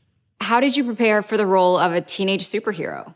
Preparing for the role of a teenage superhero isn't so hard for me because I started the show when I was 16. Naomi is 16. I'm 17 now. So our lives, they often overlap as I'm reading the scripts. I get to pull from my family and my friends and things that I'm going through. And when you're a teenager, it's really crucial when you're figuring out your identity and who you are and what you like and what you don't like, which is a lot of what goes through Naomi's head throughout the story. It's a superhero show, but it's also a coming of age story. When it comes to the part of preparing for the superhero part, I can't relate to the supernatural part of the story, but I can relate to being a good person and doing good deeds, which is a huge part about being a superhero. And I've also read the comics. When I first booked the show, I got the series of the comics, and I've also read the Justice Leagues that she's in. And I'm an avid reader, so getting into comics is something that the show has started me on. What makes Naomi different from the other female superheroes out there? Well, as I said before, she's a fairly new superhero, so there's a lot of room for growth. But honestly, she's a young female Black teenage superhero, which is really special because that's something that we rarely see a character have their own comics and to have on TV. And I think what also sets her apart is her character and her heart. She's incredibly confident. She loves the people around her. She's incredibly driven, incredibly smart, and isn't afraid to show it. And although there are a lot of Naomis and people like Naomi in real life, those aren't always shown on TV, so I think it'll be really special. I also think what makes it different is the unique characters within the setting of the show. And the creatives in the team and the crew and the cast, they make it even more special, so I'm really excited for people to see the show. Thanks, Casey. Thanks so much for being here. Let's give the fans a little teaser of what's coming their way in this DC News Flash, featuring Naomi. Now, are we ready to begin?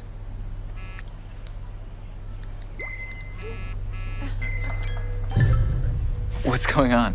Annabelle says there's a stunt happening in the square. Something to do with Superman. I need this for my site. Bathroom break. 10 minutes. I'll be right back.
Hi everyone, I'm Asher Angel. I can't believe I'm here in the Hall of Heroes celebrating all things DC with you, the greatest fans in the entire multiverse. But I couldn't wait to tell you that we just finished shooting the sequel to probably your favorite DC movie of all time, featuring the only teenager to ever take a subway ride to the Rock of Eternity, Philly's own Billy Batson. The new movie is called Shazam.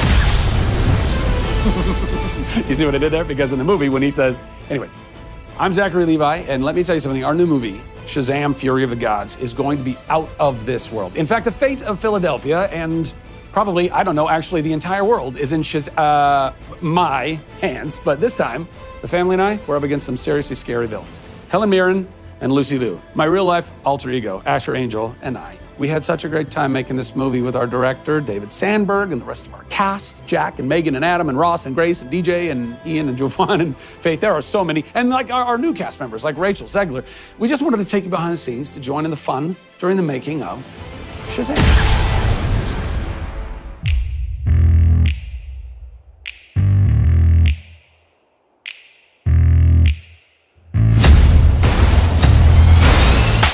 Hello, my name is Zachary Levi. I should have a little tag. And I play Shazam.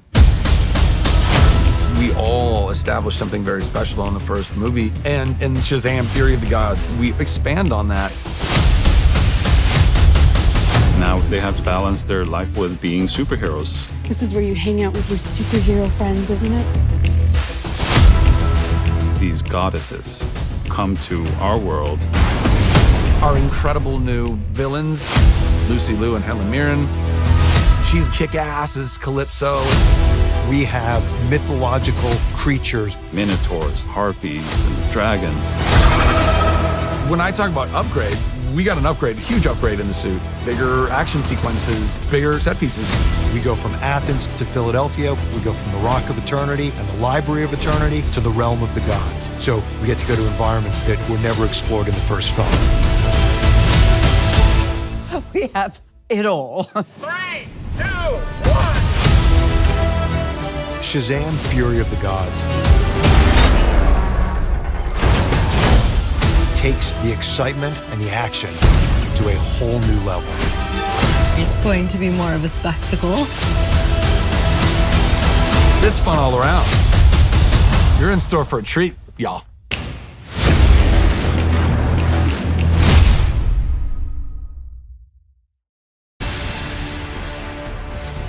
You know, it doesn't matter how many times I yell the word Shazam, I still can't fly. I also never seem to turn into a superhero. Oh well, I'll just keep trying. All right, guys, let's keep the action going. Wonder Woman, who's been having a great year, getting ready to celebrate her 80th anniversary. Let's take a look back at a few highlights from her extraordinary story.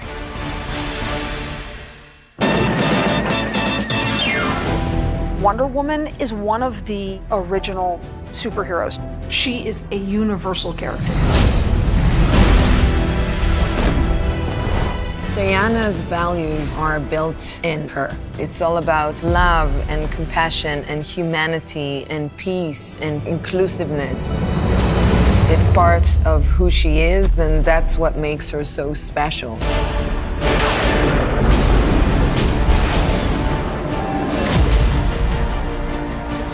Shall we? She believes in good, and her optimism radiates hope to the world. She's been around because I think she struck a chord at a certain time and then just kind of evolved throughout the ages. We all were Wonder Woman on the playground, and I love that she elicits that in people and makes people feel like they could be Wonder Woman.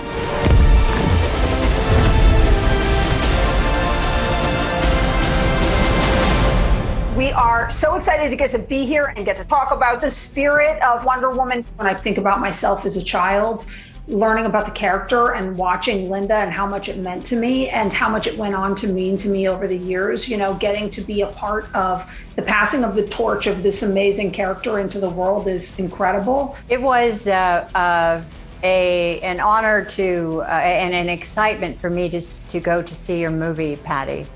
I know what it was like from the inside out, and I know what the legacy meant to me. And when I created the character, it wasn't on the comic book page, her kindness and her goodness. Her strength was a lasso of truth, and it was defensive things. And that meant something to me, because we know what Wonder Woman is.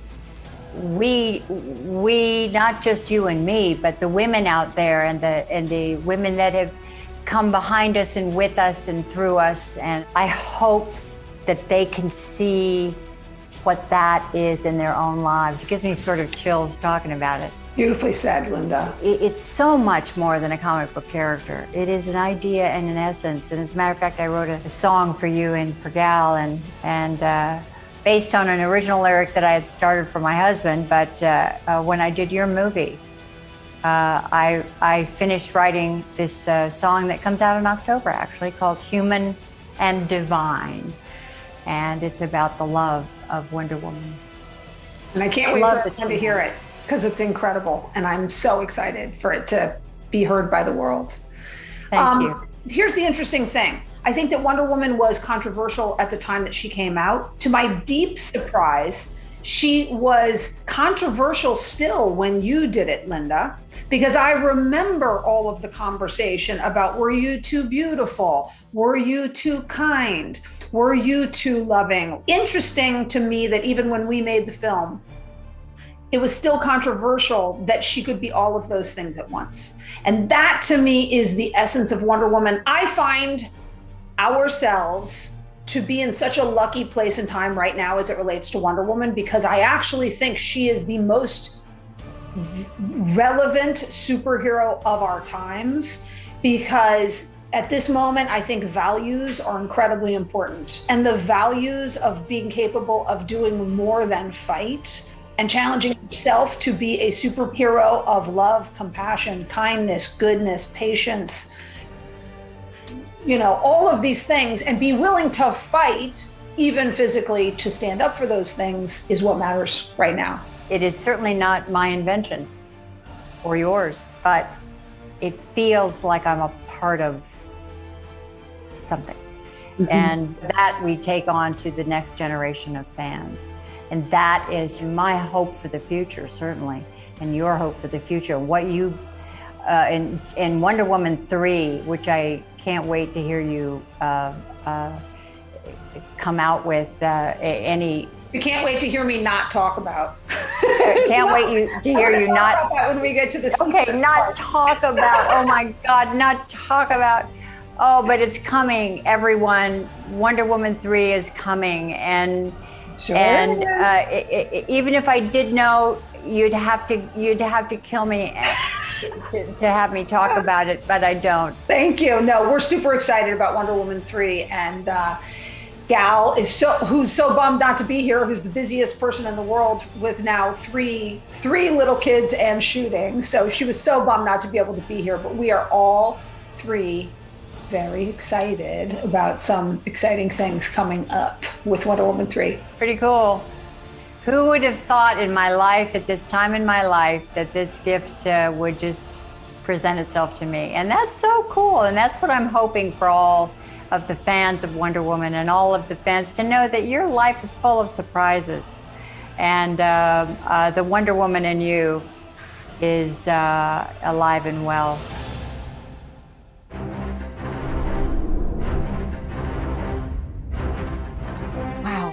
I am just in awe of these women, Patty and Linda, and to you, the fans. Wonder Woman is all about celebrating the strength and wonder in all of us and creating a more respectful and open world. That's why we're so excited to launch our new content series, Real Wonder, with our partners at Unilever. Real Wonder is a year-long celebration of Wonder Woman's 80th anniversary. And together with Dove, we're committed to creating and celebrating everyday women who make the world a more beautiful and confident place. We'll share real-world stories by real women who are using their everyday superpowers to help create real wonder and change in their communities. We're looking for women who aspire to ensure that the next generation grows up helping young people raise their self-esteem and realize their full potential. Check out the website below to nominate someone who embodies celebrating the wonder in all of us today. Now, let's take a look at a special collection of fan art that celebrates the icon on her 80th anniversary. Here are just some of the truly wonderful creations sent in by the fans of the original, the most genuine, the pop culture icon that is Wonder Woman.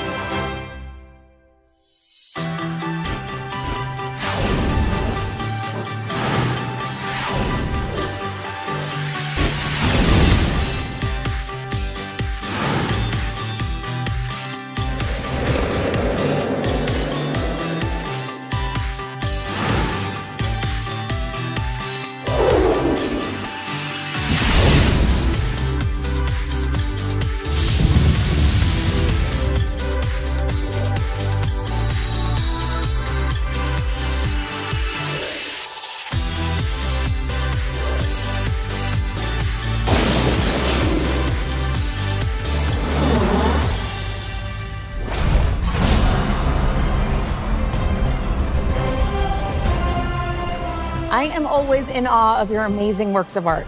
We asked members of our DC family why Wonder Woman has been such an important icon for 80 years and what wonder means to them. Let's take a look.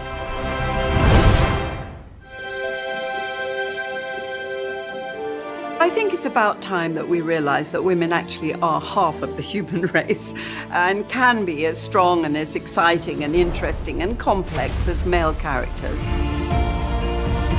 A character like Wonder Woman at the time, she was an incredibly, important, unheard of, groundbreaking character that I think has meant so much to so many. Look! It's Wonder Woman! She's a standout character among all the original DC members. I can't believe she's been around for 80 years. It's insane. I think she inspires everyone who aspires to be like a strong, powerful person. People gravitate towards her so much because she's uniquely different.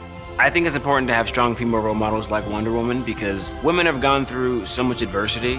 It is our sacred duty to defend the world, and it's what I'm going to do. It's important for little girls to look up at the screen and see a hero there and say, I can be that, I can do that. I am my own woman, and I decide who I want to be. The inspiration that comes from seeing this super strong, super smart, elegant heroine that stands on her own. It gives them someone to look up to, even if it's just in their imagination. Wonder Woman is an amazing character. Anybody can look up to her, regardless of status. Of course, Wonder Woman's really important to be a role model for women and young women, but also for younger men. It gives you like a chance to believe that you can actually be Wonder Woman, that you can reach a capacity of your dreams, I suppose. I would say Wonder inspires a sense of awe.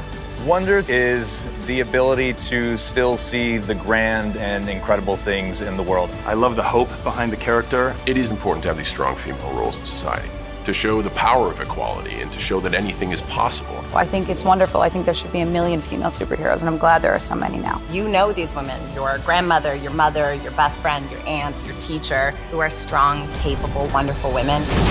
Strong women are very much a part of the universe, so of course we want to see them reflected on the screen. People like Wonder Woman show us that every woman is a queen. Every woman is a warrior. Every woman is a fighter.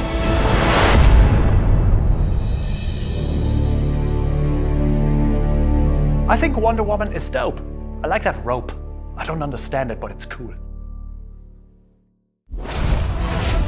To continue the celebration of wonder, we have one more fun challenge. Now, we all know that part of Wonder Woman's iconic lore, especially from the TV series, is that she has the most awesome transformation of any superhero with her infamous spin. Celebrate Wonder Woman's 80th with us by doing the Spin Challenge on TikTok. Show us how you spin into action, and no matter what the day brings, you can spin into anything that makes you take on the day with confidence. Let me show you how it's done. I am feeling very confident in my Wonder Woman look.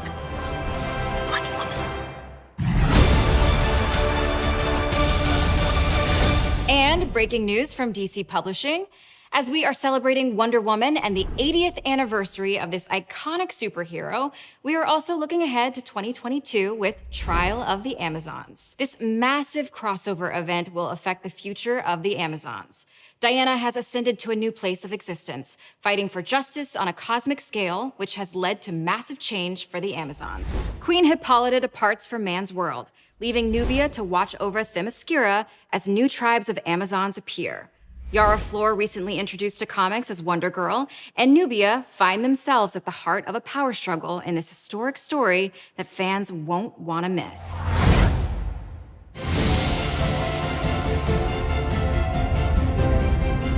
Come on, guys, let's all put our hands together for Wonder Woman's 80-year legacy. And you better believe this really iconic character is not done wowing us yet. I'm such a big fan, I've already ordered a celebratory cake for Wonder Woman's Day on October 21st. What can I say? I have a sweet tooth. And you'll have one too, thanks to our next segment based on the critically acclaimed comic book series by Jeff Lemire. Take a look. Hello, fellow hybrids and humans. My name is Christian Convery, and I play Gus on Sweet Tooth. I hope you are having the sweetest time tuning into this year's DC FanDome.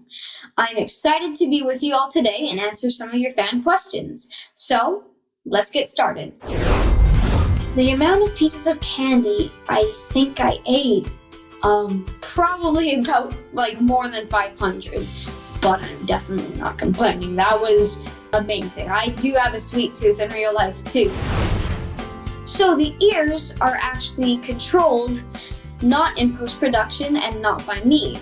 It's actually a whole rig that controls them.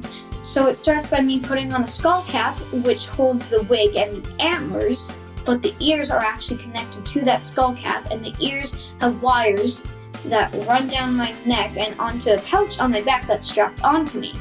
And then there's a puppeteer, and me and him work together to remote control the ears and think of cool ideas that we could do during the scene to really make Gus come alive. Are your ears soft?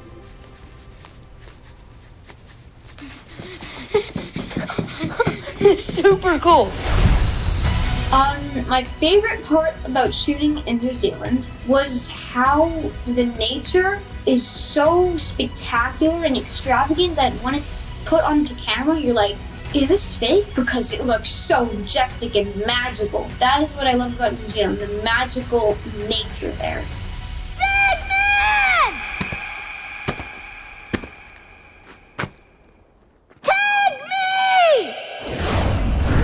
I love basically all DC characters. I love all the classics, like, for example, Superman and The Flash, but I gotta give it to Sweet Tooth because I am Gus, and Gus is in Sweet Tooth, and Sweet Tooth is the DC comic book, so it's pretty cool getting to bring a DC comic book to life and being one of the characters in it.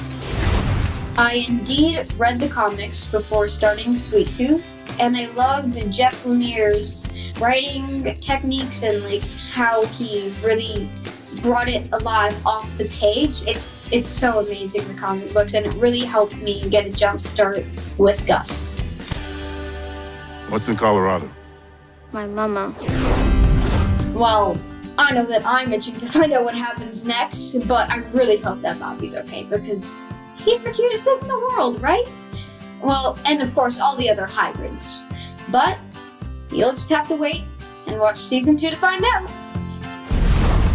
I absolutely love how much you guys enjoy Sweet Tooth and cannot wait for you to see what we have in store next. Get ready for more banter, hybrids, and candy to last you a lifetime, or at least to cure your Sweet Tooth. See you soon for Sweet Tooth Season 2! And now that we've satisfied your sweet tooth, there's a sweet deal waiting for you over in the DC shop. It's our final exclusive drop of the day. This is the one that you've been waiting for. That's right, it is time to scoop up some brand new Batman merchandise, and it's happening now at shop.dccomics.com. Take a look.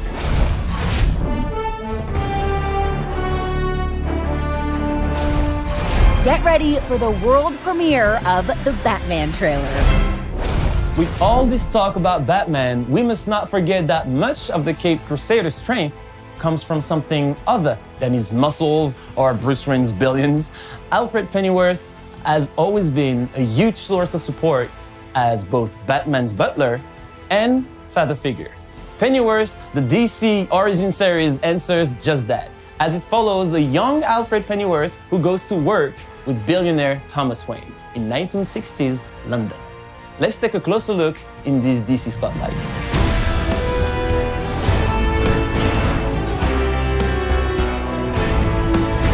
Hello DC FanDome. We've had so much fun making Pennyworth over the past 2 seasons, and we just wanted to thank you all so much for your support. On a personal note, it's been a dream for me to play this character, and I really will never forget it, so thank you so much. Whoa. It sounds like you're saying goodbye when actually we've got some really exciting news to share, haven't we? So why don't you... That is true. I will. As you can see, we're on set and we are officially in production for season 3 of Pennyworth, which is now a Max original series on HBO Max. That's right, and you'll be able to catch up on the first 2 seasons of Pennyworth on HBO Max early 2022, and the all-new season 3 will premiere there later that same year. We really can't thank you enough for your love and support, and it's because of you, the fans, that we are back, and we can't wait for you to see what we have in store. Season 3 will dive in deeper on the lives of Alfred, Martha, Thomas, Bet Sykes, Lucius Fox, and all the other Pennyworth characters, as we find out more about their involvement in the evolution of the Batman canon. And there's a 5-year time jump. Oh, all right, that's a bit of a spoiler. Well, let's just say that there's lots of exciting things happening on Pennyworth Season 3, and we can't wait for you to see. It's going to be a fun and revealing ride ahead. We and everyone here at Pennyworth are so happy to be back, and we'll see you very soon on HBO Max.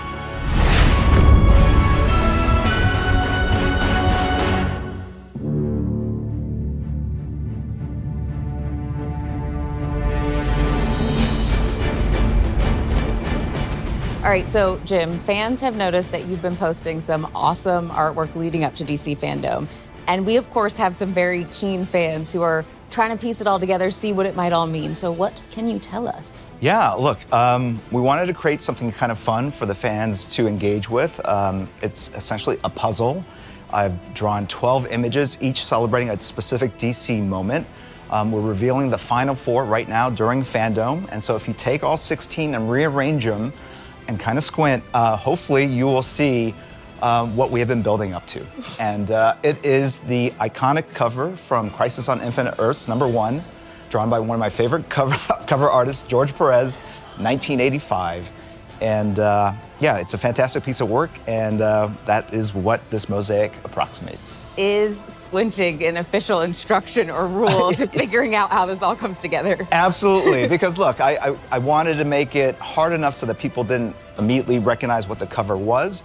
So I basically used elements and drew in characters that approximated those shapes. And at the end of the day, if you squint, it should work. But the dead giveaways are the panels that say Crisis on Infinite Earths, and we saved them for this moment so that we wouldn't spoil the surprise or the puzzle for the people that have been working on it. Well, it sounds really cool, and I am so excited to take a look at this with all the fans watching right now, too. It sounds like it took a while to put this all together. How long have you been working on it? Yeah, look, you know how slowly I draw, so it's been, we've been working on it for a couple months. Also, I love that you're like, you know how long it takes me to do. If I tried to draw anything near what you draw, it would be like 3 years, and I'd have like, there's one line. Sure, no, absolutely. Doesn't look like anything to me. Well, look, it wasn't just the drawing. I also had to make sure that the drawing approximated this overall kind of iconic image, right? So that was the challenge. So now that we've got some more revealed, what does it all mean, Jim? Yeah, so that is the $64,000 question, if I could date myself. But at the end of the day, it is the and so that the fan really see. That's awesome, but you do know that it's not just you and I here talking. There's like literally millions of people watching us right now. Yeah. Yeah, you know, we'll fix it in post, right? Is that what they do, right? Yeah, we will. No problem. We'll fix it in post. Bleep everything. Yes. All right, so since Jim doesn't want to reveal all of the secrets right now, I think you gave the fans some great stuff, so they're gonna come up with their own theories, because I know that's what we all like to do. Absolutely. And speaking of fans, let's pivot to some other fans and amazing artists. So are you ready to reveal some of the winners of the art contest? Yes, look, the art contest was one of the most popular items from FanDome last year. We repeated it, working with Talent House. We got a ton of amazing submissions from artists and creators all around the world. It is the hardest part of my job, trying to pick a winner, but we were able to settle on some pieces that were just stunning. So let's take a look at the winners.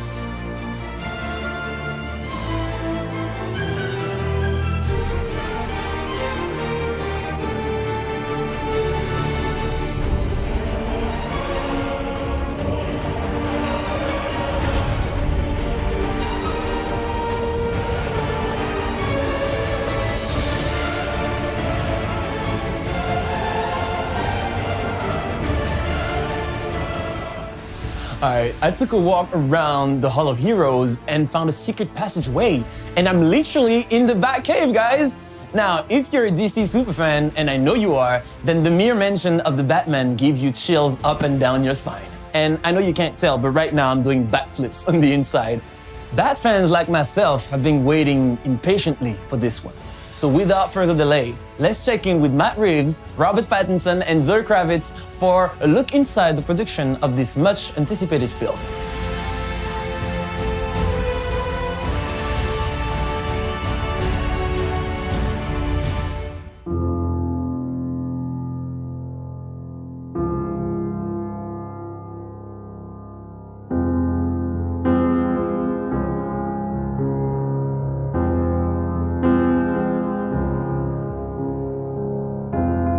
For some reason, Batman just always stood out. It's one of the major characters of the 20th century, and so many people connect to it on such a deep level and for so many different reasons. The first conversation I had with Matt about it, I just knew there was something radically different from anything we'd seen in Batman movies before.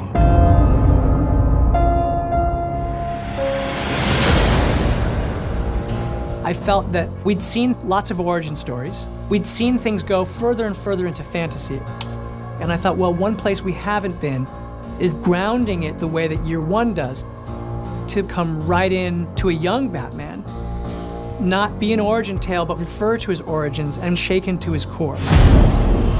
Right from the beginning, there's a desperation to it. He's really working out this rage. All the fights seem very personal. What's so wonderful about this world is the exploration of the gray area. Catwoman really wants to fight for those who don't have someone else to fight for them. And that's where Batman and her really connect. He wants to inflict his kind of justice. He's just compelled to do it. There is no other option.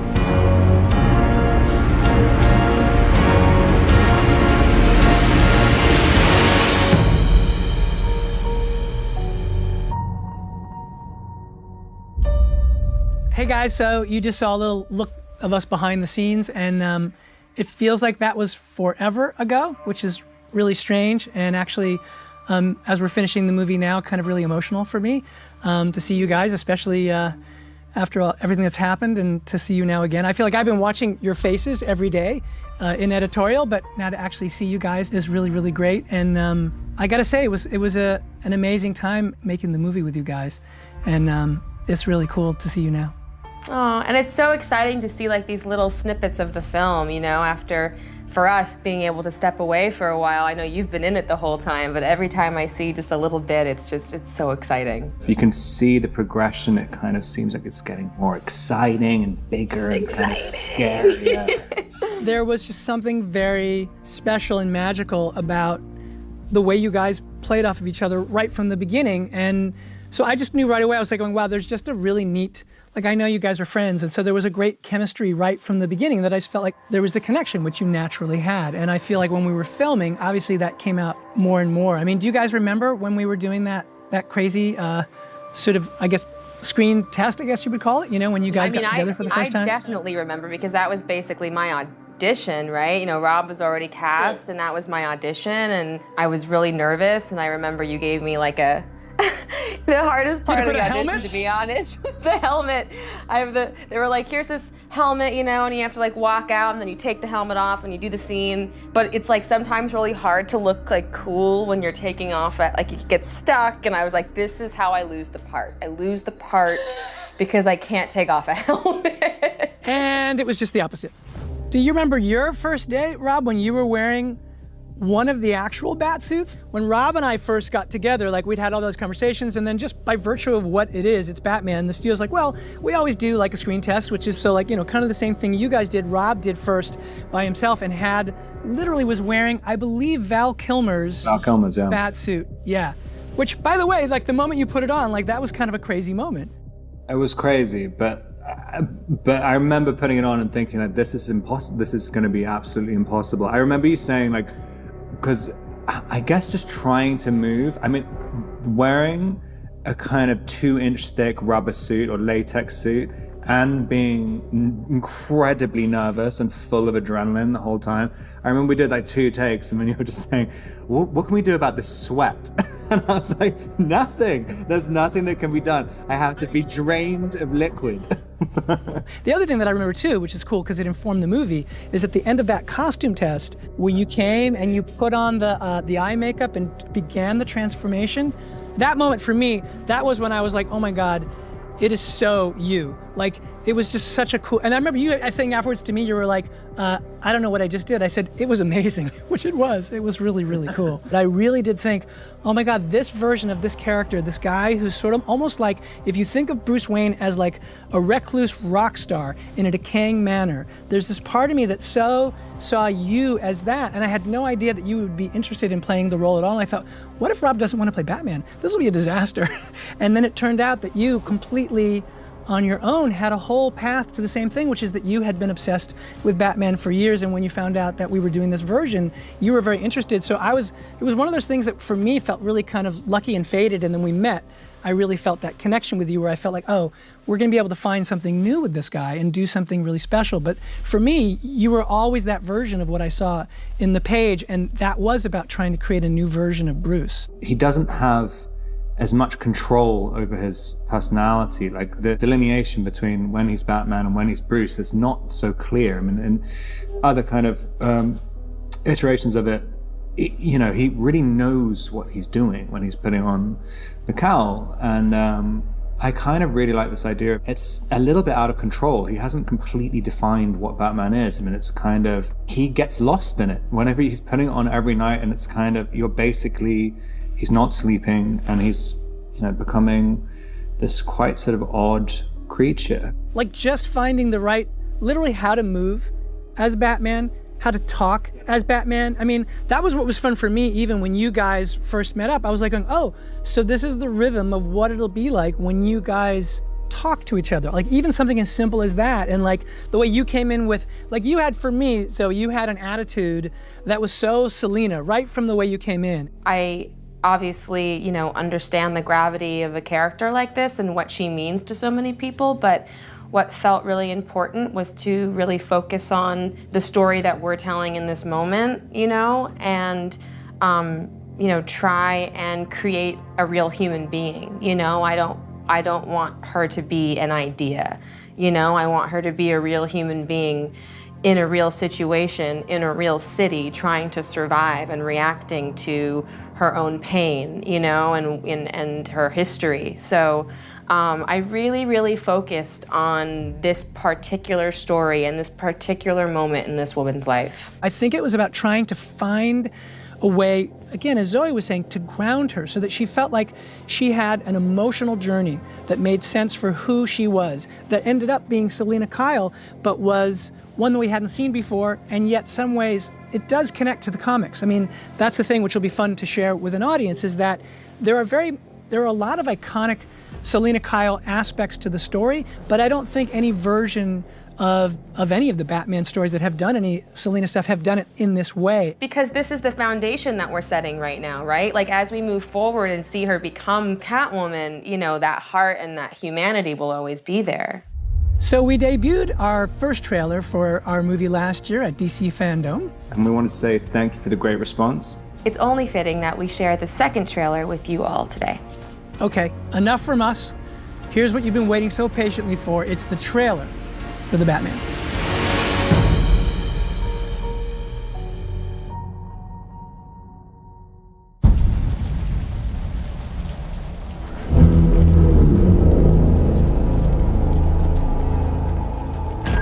Police! Hands up! Stay still! Get out of here!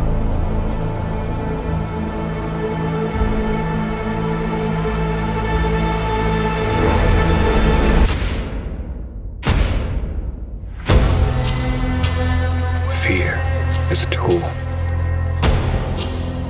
But when that light hits the sky, it's not just a call. It's a warning.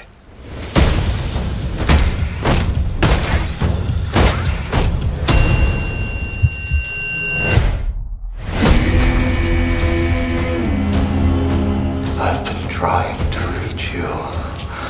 Find the gun!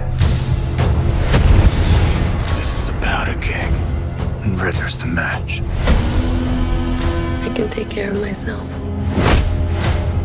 If this continues, it won't be long before you've nothing left. I don't care what happens to me. It's only gonna get worse for you.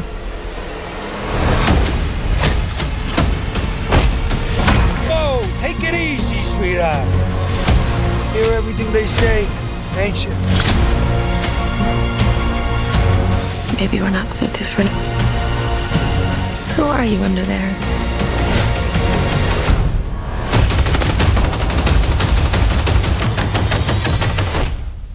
I'm vengeance.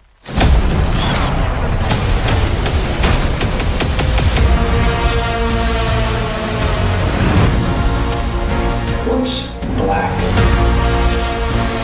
in blue, and dead all over. You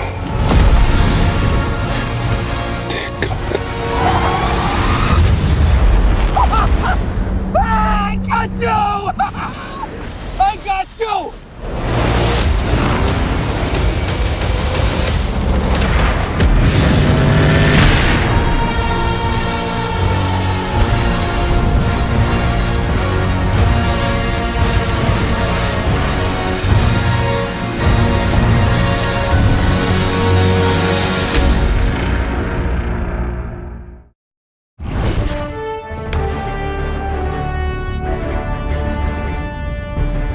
And that's the way to drop the mic and end the show. Wow, amazing. On behalf of Warner Brothers and DC, thank you all for watching. This has been a super experience. It's been epic, and all of us at DC FanDome want to thank you for your unwavering passion for the DC brand. And of course, for your continued love and support. Thank you for being the best fans in the world. We hope you all felt the love today on a global scale. Goodbye from Australia. It was an absolute pleasure bringing DC's multiverse into your world. Be sure to check back in at DCFandom.com throughout the year for breaking news on your favorite shows, films, comics, games, and all the creative geniuses behind them. Bye everyone, stay safe and stay super.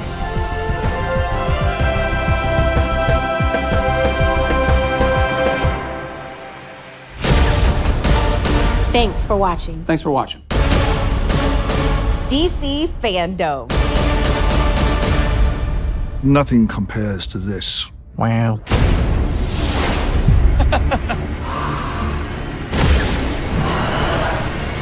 Truth is, generations of fans across the globe is who we're here to celebrate today. Masterpiece! And FanDome, tides are changing. That we take on to the next generation of fans. That's awesome. And at the end,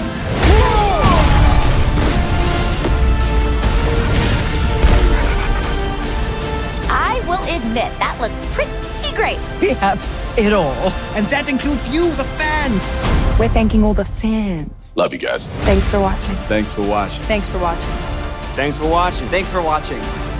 Thanks for watching. Thanks for watching. Thank you for watching. Thanks for watching. Thanks for watching. Thanks for watching. Thanks for watching. Mahalo for watching. Okay, we're done here.